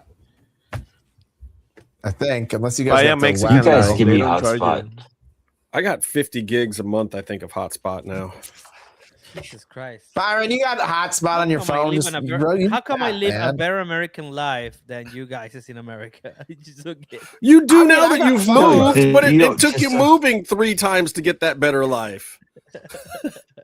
Your last place You was gotta like move to a good spot though. I got fiber. And I live next to the water park capital of America. I'm doing pretty good. Yeah, I don't have fiber yet. I do. Yeah, but it takes you 12 also, days. You're 3 hours from an airport. It takes you 12 hours to get to a major city. It's just like, yeah, he only likes to live in the that's country. true. This is coming from the ranchero over here, from the vaquero. You got to make some if sacrifices. I go on a horse to Mexico City, it will take me less than what it took Bear to get there. How many water parks you got though? We don't have water, let alone water parks, man. Parks, yeah. Like who's going to Mexico saying, "Let me slide around in the water"? It's like going to Flint, Michigan to go canoeing. It's not. Have you ever been to Cancun? Anyways, Truth. Cancun is real, but is Cancun really Mexico? No, Nickelodeon. it's not. No, it's not. Cancun was invented for you guys. Thank you. They show. It's awesome. You guys did great. I have no problem with it. Cancun's amazing. Four different spots. I appreciate your work. You know what Cancun is to me? It's like somebody made Florida, except they didn't fuck up. I like Florida. No, you don't. Pato, no, you don't, Pato. Yeah, no, you don't. He likes Orlando. That's all. Bad Pato. Orlando, even Orlando. I lived in Orlando. Like, no. Is that where you live? You live in Orlando, right? Full Sail's in Orlando. I went to Full Sail. I was there for. Pato lived in Orlando, man. Yeah. God, no, and there's a lot of things I liked about Orlando, but you know what the best thing about Orlando was? Going to Cocoa Beach or Cancun. That was the best thing about Florida. Cocoa Beach. Yep. Cocoa Beach was my spot. Yeah. I live in Disney property. That's why I like it. That's Kissimmee. That's not technically Orlando. Yeah, you're right. Kissimmee. I didn't say Kissimmee sucked. I said Orlando sucked.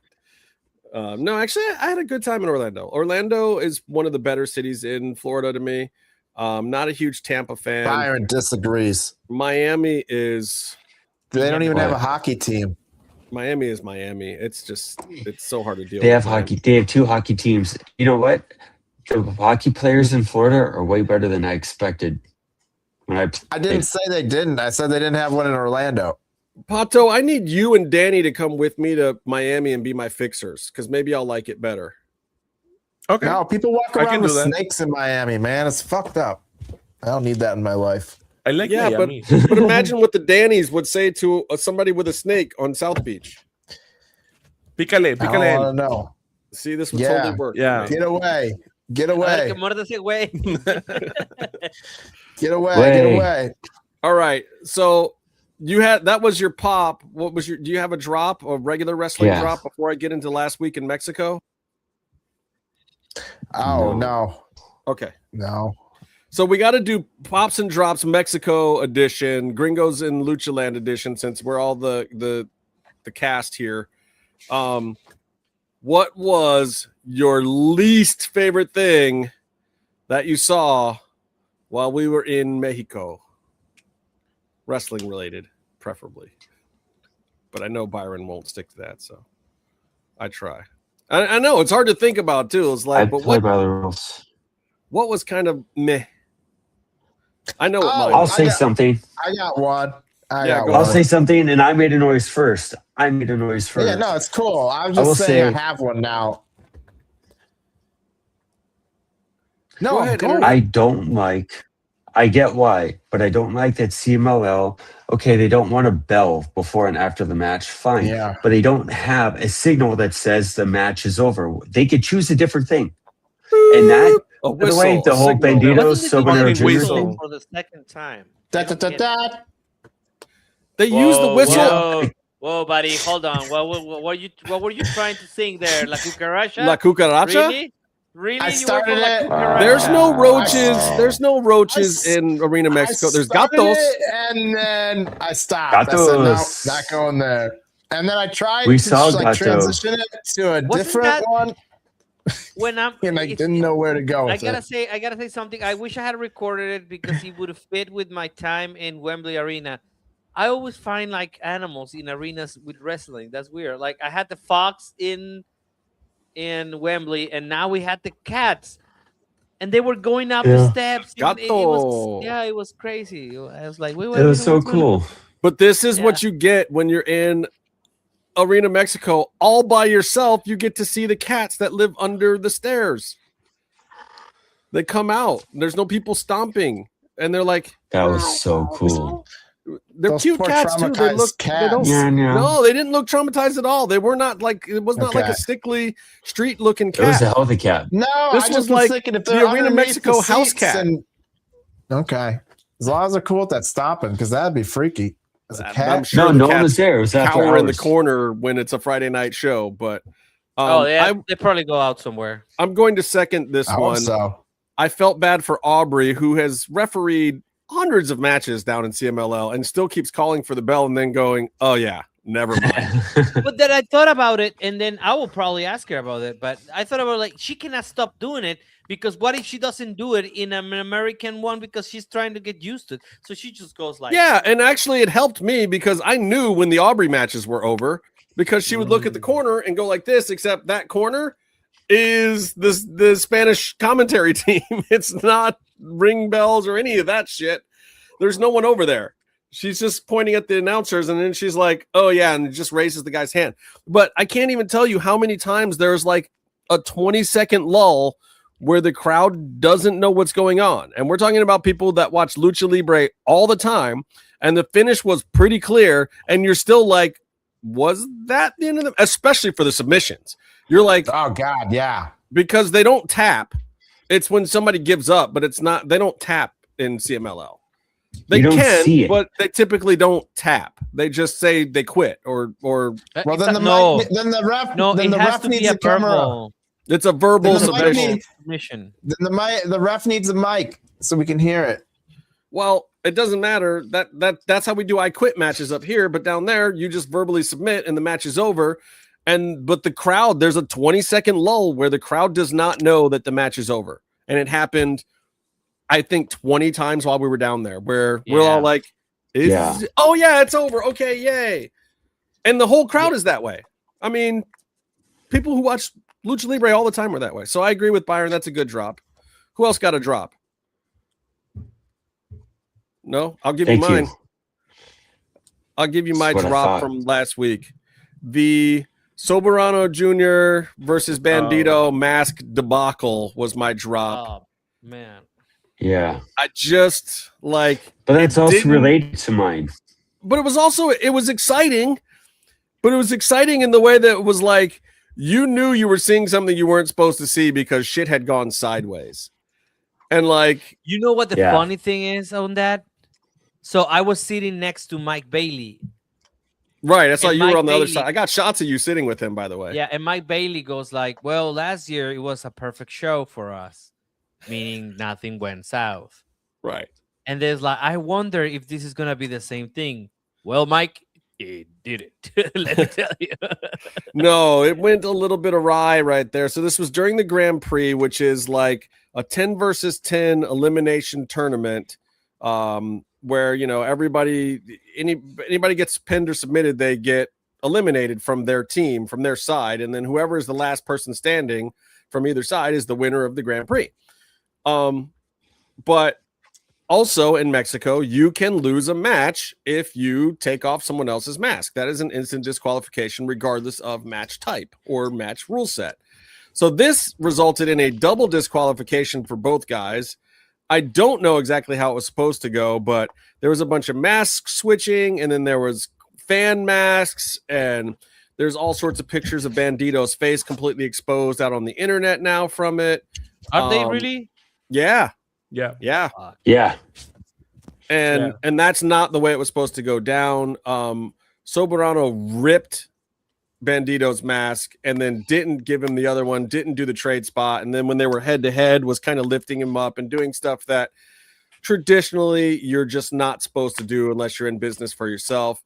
I'm sure Soberano probably got heat backstage. Maybe Bandito did too, but I think from my perspective of what I was seeing, Soberano seemed to be the one that was a little out of line or took it a little too far in the moment. But I mean, as much as it's exciting, and then now you're like, oh, they should have a mask versus mask match, or as much as it builds heat, at the same time, like the way that was done was genuinely disrespectful to the traditions. that's just not the way to build heat. That wasn't the way to do it. So that was the part I didn't like about it. It was a very purient moment of like, you're watching it because there's something awful going on that is kind of interesting, but at the same time, you feel really icky. Like it just made me feel icky, and I didn't like it at the end of the day. So that has to be my drop of the week, because it was the thing that stood out the most to me is like, this isn't right. That's it. That's all I got to say. I'll probably add a little bit here. I also think that the ending changed. Because I don't think you want to eliminate Bandido at that spot. Who's the captain of that team too? Who's the captain Bandido. of the team? Yeah. So I'm sure that they would have done something. I think Hechicero still goes over, but on Bandido. Interesting. I could see that. Because then you have. I mean, but Claudio being there late made sense too. No, he was last year's winner. Yeah, but it was supposed to be Claudio and Mystico probably eliminating each other or some fraction of that, so you can set up something for Aniversario. I mean, I'm not private. I don't know. I don't know. But so, do you think they're going to do a Soberano and Bandido mask versus mask now? No, I wouldn't. And if you were going to take one of those guys' hoods, who would it be? Hold on. So, Soberanos. Yeah. So Same. Instant. He's been asking for it for a while now. What I think, I don't think they should reward the not them. Yeah. Like I don't. It's not about them. They shouldn't reward the situation. I'm not talking about them. I fucking love Bandido, and he knows that I love him. And I but consider giving them him a payday off of a botched spot is not the way to go. It's not a botch spot. I think it's worse than that in certain regards. And I know they feel like shit, bro. But I don't know about Soberano. But I know that Bandido doesn't feel good. It's not so much a botch as much as it's bad for Lucha Libre. Yeah, it's just not the way you want to get heat. It's the wrong kind of heat. Yeah, in Mexico especially. Situation. And also, I gotta say, I think this is more on a bad manufacturing of masks. It's kind of a situation than anything. If I'm honest, and okay, and I did say that, like, was your mask not properly peeled? What the fuck was that? Like. But I mean, dude, watch how Soberano rips up on it. I mean, he's two hands in the eye hole. Like, this guy goes to the fucking gym, bro. Like, you've seen those abs. I mean, he is lifting Bandido into the air by the eye holes of his mask. We can't expect it to have not ripped. I think that's after. No, like, look at that video I sent to IG. That's at the beginning because they had to go to a fan mask after that. Yeah.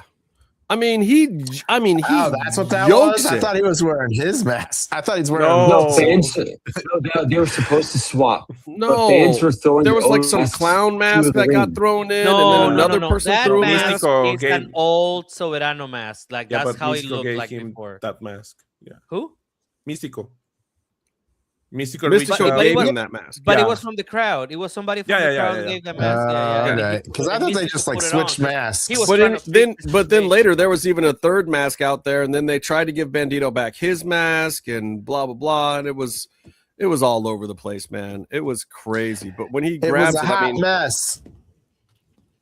Soberano, it was a hot mess. It's more than a freaking wedgie that he gives that mask when he lifts it up, like. No, I get it. No, I get it. Just whatever. It just was, it felt icky to me. But also, I was intrigued. I was like, oh my God, I can't believe I'm seeing this. This is out of control.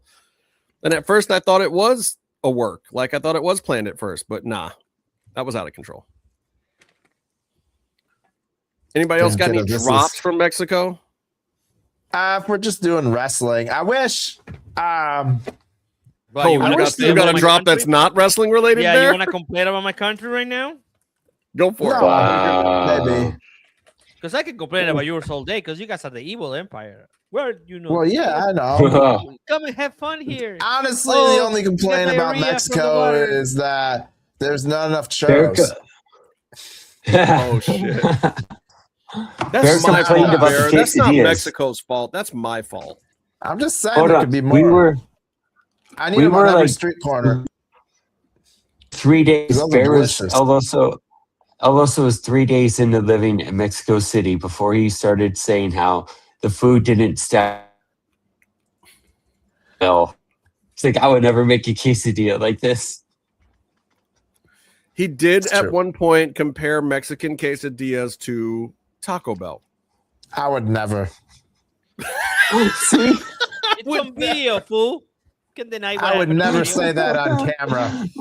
Okay. To be fair, that's not what he said. That's not what he said. He said from my time working at Taco Bell, I know quesadillas. Yeah, that's what he said. That's true.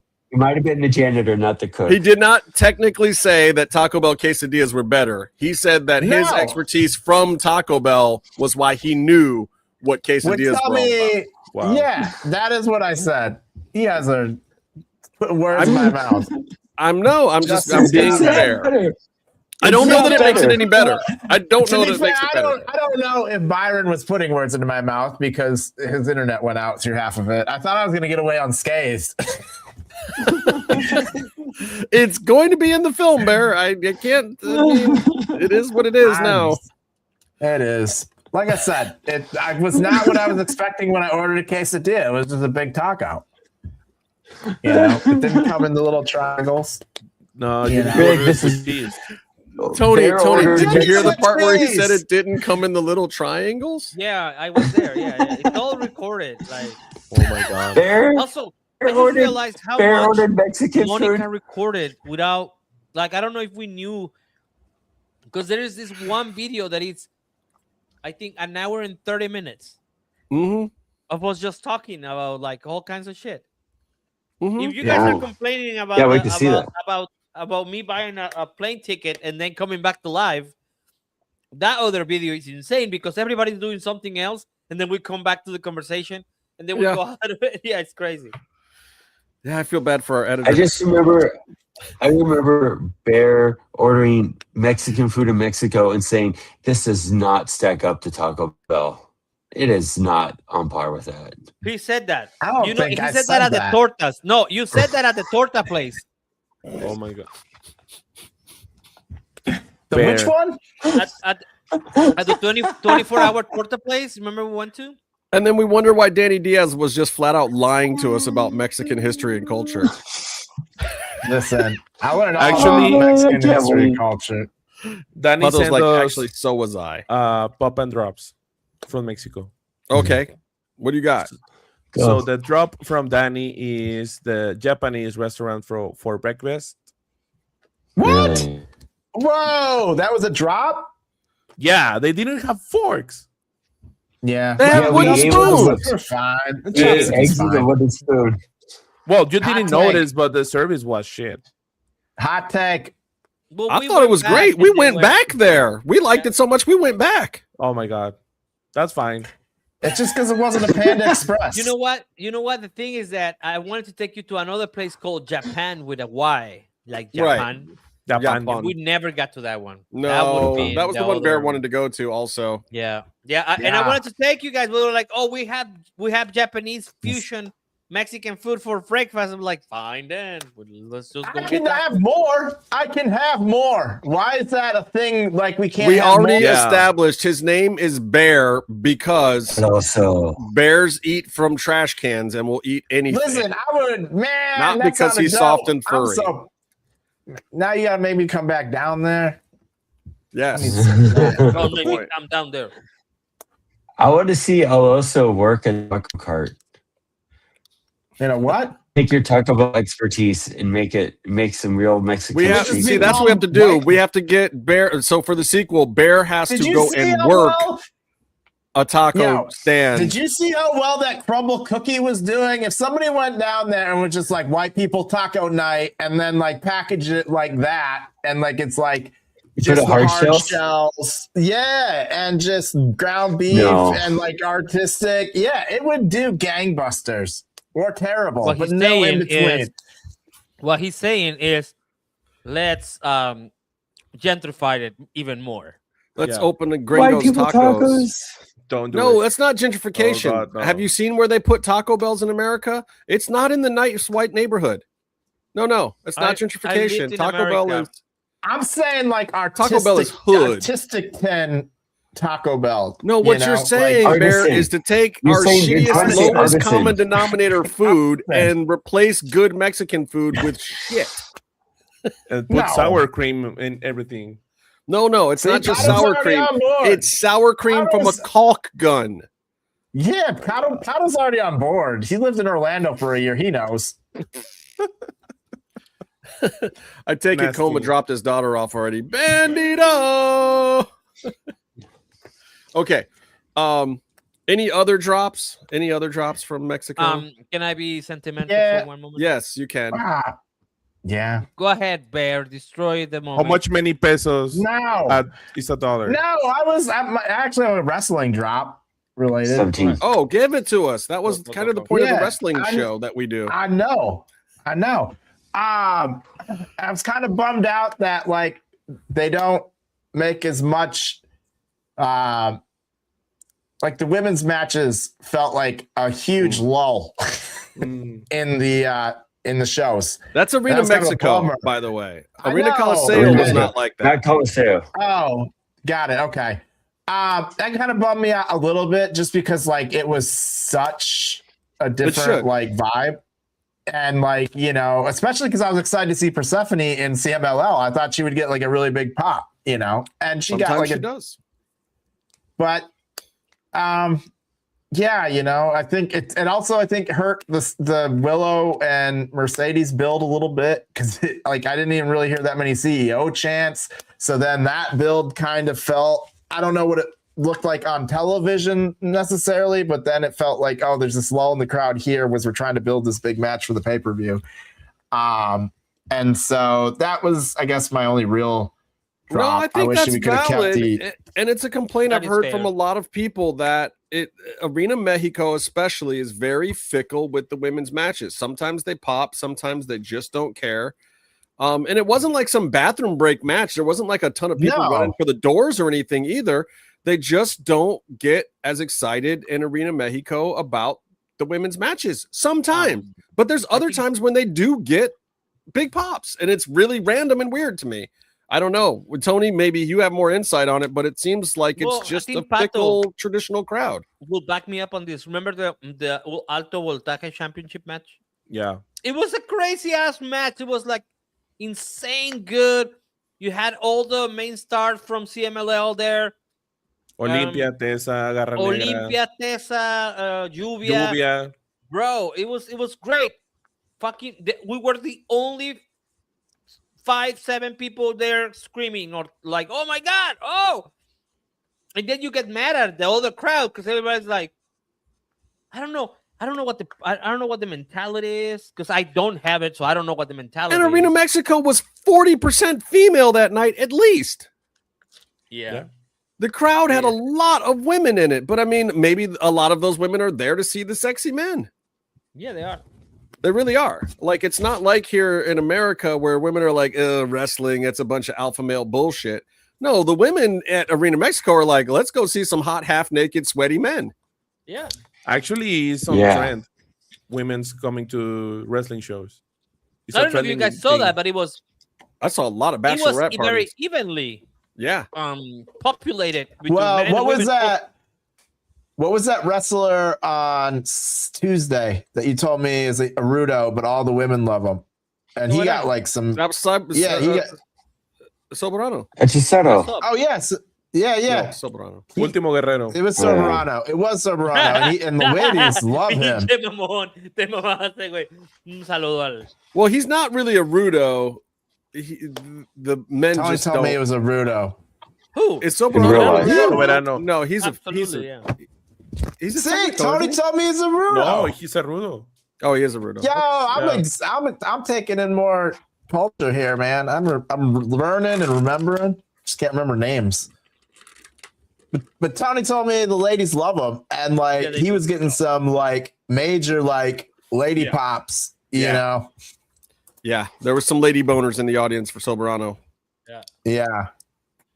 No, I think that's a pretty good drop, though. I agree with you. I was very disappointed at times with the reception that some of the women's matches got on regular CMLL cards and the AEW card. And it's like, for me, it becomes very... But then I thought the reaction on the Friday show was good. Actually, that was a pretty good... I mean, it still wasn't as glorious as I wanted it to be. And I even said that to Thunder and whatever, because she was like, well, what do you think of the match? I was like, it was great, except the crowd didn't give you as much as I wanted them to. Yeah. You know, they just didn't. But it was still a good pop. Like Persephone got a face pop on Friday, even though she was a Ruda. Yeah. And then Thunder and Tessa got real big pops. Surprisingly, Olympia, who, no offense to the other ladies, was probably the best one in the match, didn't get much reaction at all. And I thought she was excellent. That match is weird. But that match is weird because working match, they're able to work Purse and Olympia as heels and Thunder and Tessa as faces in the match. But then the finish, people booed Thunder and Tessa. Mm-hmm. Yes, because they wanted Persephone to win. You know what I mean? Yeah, it's such a complicated situation. Like, I wish we could do a whole study on it, but it also makes it complicated for me to like assess what we should do next. To try to help book or whatever, and push to push for. Yeah, we can because I know what luchas. works, and also I know what works on the TV, right? Right. But then it's very weird. I'm sure that match looked great on TV. It does look great. And the difference in crowd noise with the way the microphones pick up, you're probably not even going to notice. It's probably going to sound just as hot, but it wasn't. The crowd didn't give it as much as they should have. And they did get into spots. They got into some of it, and the girls were doing the high flying. They got into it. The energy was great. Yeah, it was a bit of that. And then I thought maybe it was just like, oh, we're the energy's coming down a little bit, but then it was like right after that, the next match, it was back up. The thing is that what I truly believe that's the situation is that there is this modification of the behavior of men towards women and the women themselves.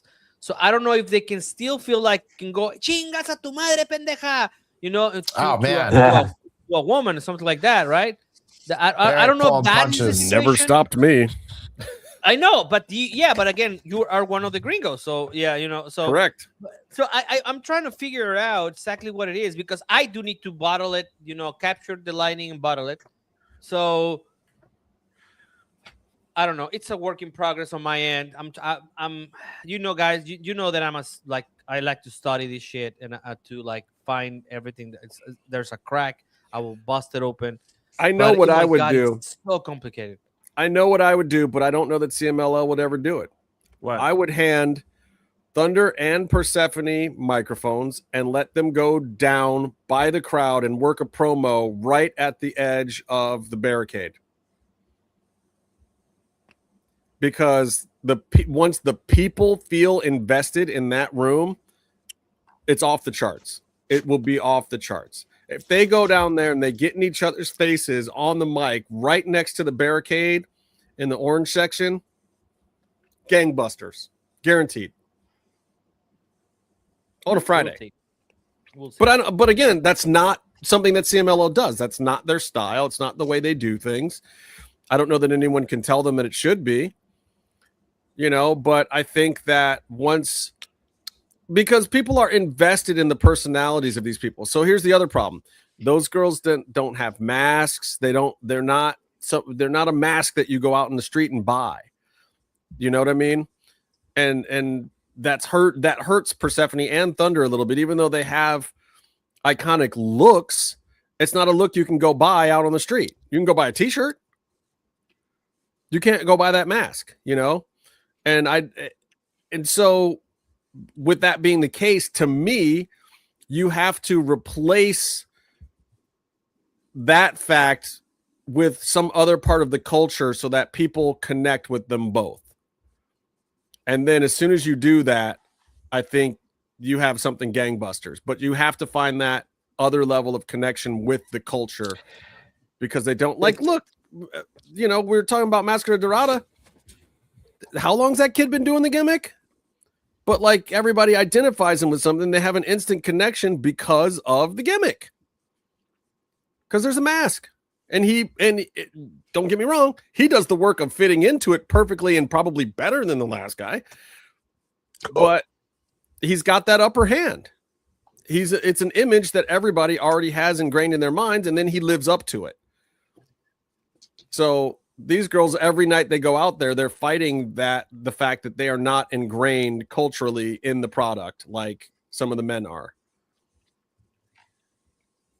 And they've just got to figure out another piece of the pie to do that with. And they can't go back in time and put masks on now. So, but the top female stars in CMLL, except for Olympia, are not under hoods. It's a problem. Anyway, any other drops from last week? Because I know we got lots of good stuff. I didn't give mine. Oh, give it to us. What you got? It's not really a wrestling. Give it to me. What you got? Doing wrestling. I wish I had more time to spend with you guys. I know that sounds like, but I wish I had, the delivery to do a lot more stuff with you guys, and I wish we had planned it all a lot more, so I could take you to the pyramids and then other places. I just when it was over, I was like, I was very proud and very happy with what we did, but at the same time, I was like, oh my god, we could have done this, because my life. So I basically, and I know this is gonna sound a little, I don't know, bragging here, but this is my life. Like, this is basically what I do every time I go to Mexico City. I go to these shows, I hang out with these people, I get to do crazy stuff. Is Byron asleep or what happened? I'm here. I'm awake. Okay. Oh my Your god! eyes went like this. Holy cow! Oh, that was like a jump scare. That was like a jump scare. Yeah, it was a jump scare for real. I get to do all this stuff, and then I did not even take you to like the crazy night we spent with Iztaparrasta and Ares and all that stuff that happened. That it was like an Atlanta episode for real. I don't know if I can go drinking with Ares. Nobody can. I've heard. Bear will try. Bear could probably keep up. I've done some drinking with Bear, and Bear can handle himself. Listen, Bear actually is probably less obnoxious and an idiot, and when he's super duper drunk. But I gotta say, it was not about the Bear gets more coherent. It was about the crazy stuff that was happening. Also, Ares is fucking hilarious, man. He's so gifted at comedy, and he comes out of nowhere. Yeah, but could we have filmed it? I don't even know if we could have filmed it. Even though Ares was just face paint for half of his career, he's under a hood now. No, I don't know, but that was great. I mean, I know, but I mean, I meant like, I have a dope life, and I do dope shit. That's Kanye West. All right, Kanye. Yeah. Man, I wanted to thank you, but now you just said that, and now I'm like, I don't want to inflate that ego anymore. No. That I'm just quoting Kanye here. No, it was. I really wish we could have done all the other part of the things. I don't know if we could, man. I was exhausted by the end of that trip. I gotta say, he wasn't even there as long as me and Byron. Yeah.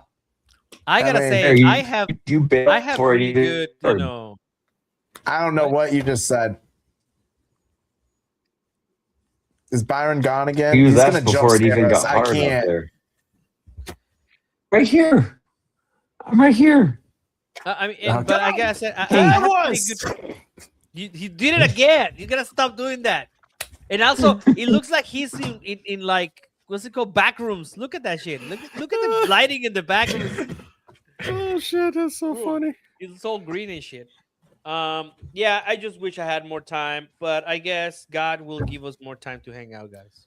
This is true because it's not just Bandito's eyes that are dreamy. He is a very dreamy guy. He's super duper dreamy, and he knows it. So we don't talk to him about it. Never tell Bandito how dreamy he is because he'll just go. And then the ladies will go, oh. They made a T-shirt about it. Yeah. Yep. They made a that whole scene they did on AEW last week El Guapo. where he flashed the face was not a work. I think that was a shoot. I think that was the first time Hangman seen his face and was like, oh, I'm in love. I'm so happy you're my trios partner. I think it was all a shoot. All right. You guys ready for some pops? Pops. You guys probably know mine. It's not Kyle Fletcher versus Mike Bailey. That would be close. It's not Kyle Fletcher versus Máscara Dorada, even though that is the mask that I now own and also was the mask that was used in our interview. But that was a fucking hell of a match. It is Máscara Dorada versus Commander from the Friday show where Mel won the belt. Holy shit buckets. Like, you want to talk about the audience just losing their mind, stomping on the chairs and the seats. And like when Commander runs the ropes and does the flips, there was no sound. There was no sound. There was also no gravity. And then all of a sudden there was sound and there was gravity. And it was the biggest uproar that you ever heard inside a 10,000 seater before in your life. It sounded like louder than anything that I heard at All In or WrestleMania 40 or, you know, World Cup matches or the World Series that I was at or any, like, it was the loudest athletic event moments that I've ever heard were during that match.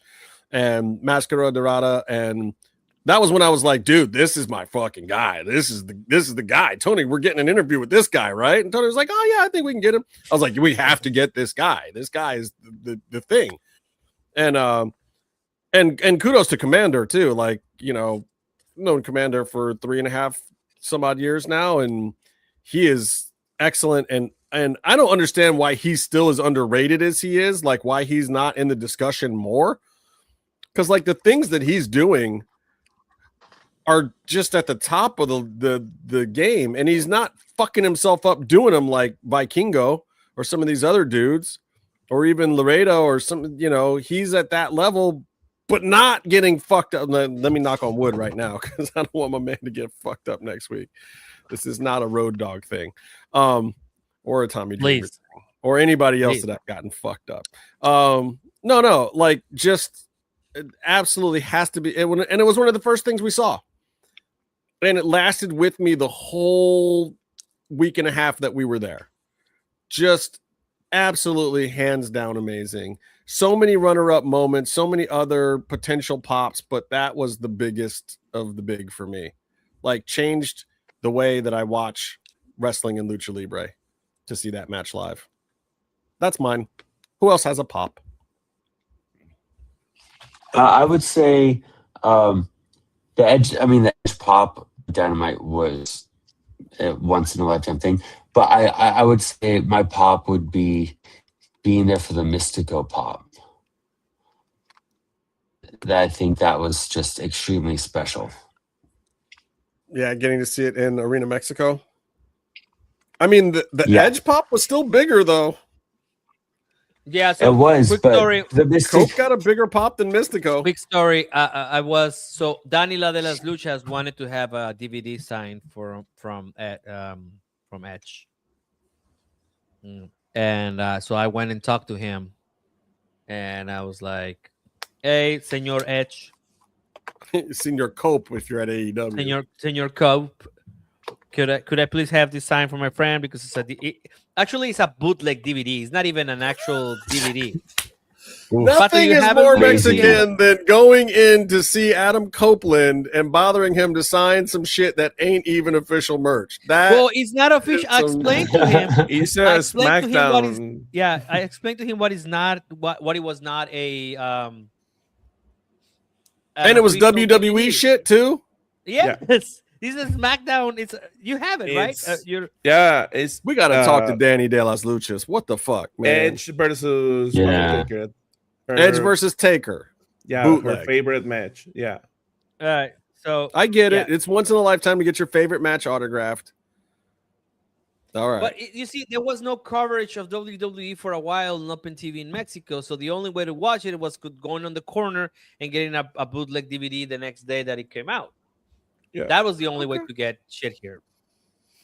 So I go like, hey, so can you please sign this? And I explain everything to him. And he goes like, yeah, that's fine. And then I go like, but can you hold it when I take a photo of it? For some reason I said this. And he goes like, I don't do that shit. Come here. And he's just like,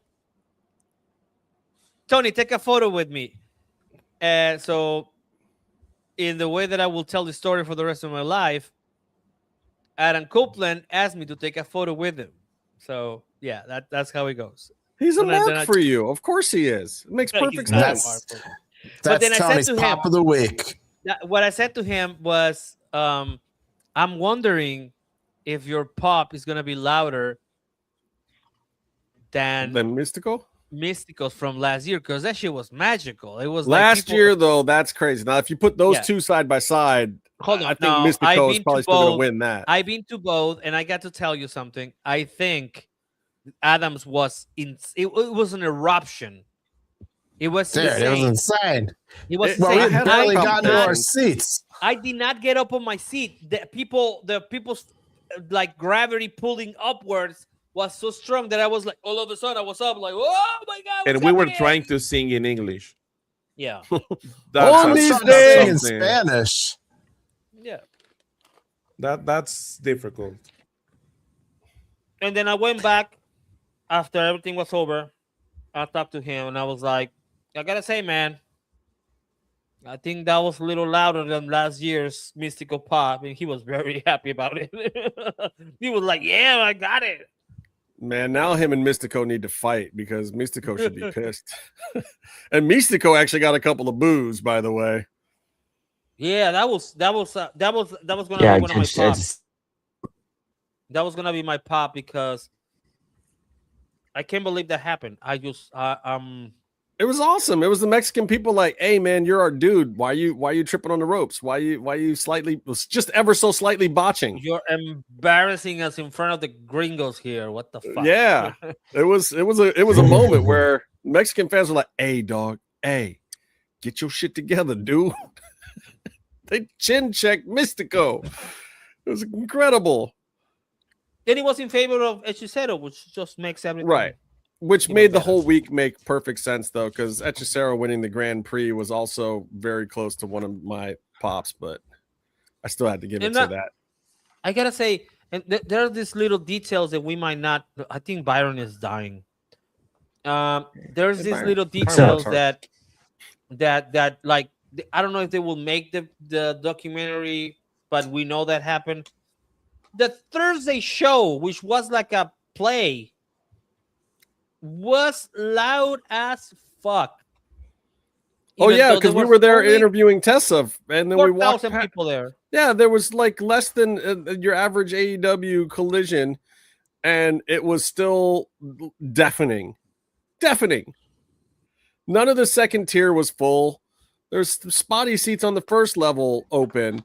It's the first Thursday show of the year. Wasn't well attended or advertised or anything. Didn't really matter. It was just like, some Gringos will still be in town. We'll take their money. We'll put on some luchas. And it was still just deafening. Just deafening. Amazing. Yeah. I don't know what else to add.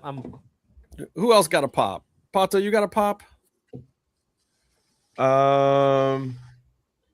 Watching Mystico, watching Hechicero a lot of times this week. Was great. Yeah. Thank you for the autograph. Thank you for the hat. Oh, you got an Hechicero autograph? What'd you get autographed? A hat? I stole your hat, bro. I stole Justin's hat. That's what got. Yeah. No, I got it replaced. I stole Justin's hat because I had nothing else, and on my way in, I was gonna get like a shirt or something, but I really just got there in time. And yeah, I was and like, then hey, Tony was like, "Do you have something? Do we have anything?" And I was like, "I got the CMLL hat," and I knew I could get another one. Oh, Tony bought me another one. Thank him. It's not me. I got him another one. Okay, thank you guys. But yeah. I think that I forgot about this trip. I realized that Hechicero is my favorite wrestler. I agree. I agree. Yeah, that was really cool. And also a pop is that this is my second Grand Slam, and I enjoy it more than the first one. Because I think it was better than the first one in a lot of ways. And plus, you didn't have to listen to Hangman Page cut a 15-minute Spanish promo. But now I knew who were I was disappointed I didn't get Back it. then I didn't know. Could have been a 3-hour show. Yeah. We're just one Hangman promo away from a 3-hour show. I don't know why you guys are so surprised about the 3-hour show. I came back from and I said, who's surprised? A 20 to 25-minute overrun. The show was 2.5 hours. So I was right on schedule. Just maybe I missed it by like 4 minutes. It was 2 hours and 54 minutes long. Yeah, it was okay. My pop was watching all the Danis react to the fork in the head. Yeah, that shit was hilarious. Oh yeah, they all sat next to each Did other. Dani de las Luchas lose Las Luchas her lunch? Yeah. Yeah, she wasn't happy about it. She was shocked. I was that was fun for me. I wish I'd been sitting next to her because I would have started. I looked over and I was like, "Oh, these guys are like, this is like, whoa, what is happening?" I was like, "Yeah." No, because Bear was sitting right next to her, right? Is that how it was? We said so weirdly. We probably could have planned that a lot. We were in a rush. Yeah. Yeah. Bear also ran over most of us to get to the seats, which is why he was sitting so far in. No, I'm sorry for the tickets, right Bear. In the middle because I wanted to do that, but then I was like, "Oh, there's people in front of me. I shouldn't barrel over them to get to the better he seats." Didn't barrel over the girls because he didn't want to be rude, and he didn't barrel over Pato because Pato is twice his size and would have kicked his fucking teeth in. But he knocked me and Byron to the fucking floor. Tony's girlfriend still looking for her kneecaps, and Tony was just weird because he wanted to try to find a place where he could wear his cowboy hat and still sit down. It all worked out. I had to ask the people behind me. Yeah. Sitting on the end was a good call also, but at the same time, it didn't quite work because the way the seats got Tony a lot of FaceTime. It got Tony a lot of FaceTime on TV. On the show? You can charge AEW for that. Well, because he was behind commentary because of how far over he was in the row. He knew what he was doing. He was like, "Oh yeah, get right here with the cowboy hat. I'm looking all nice in my silk shirt. Sit right behind Nigel."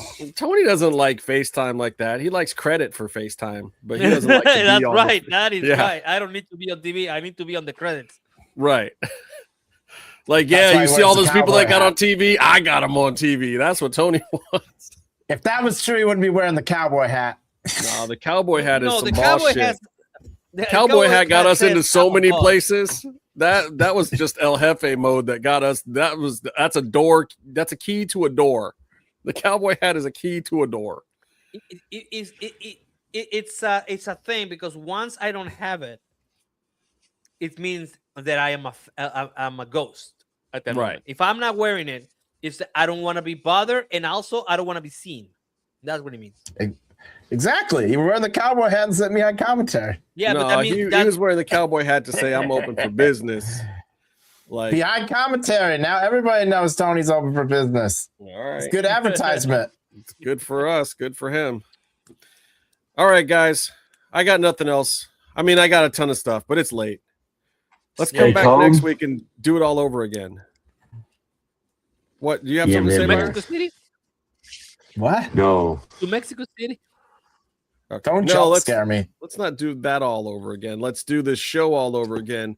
We'll be back next week with some more Mass Mats and Mayhem. So until next time, stay calm and stay in the mix.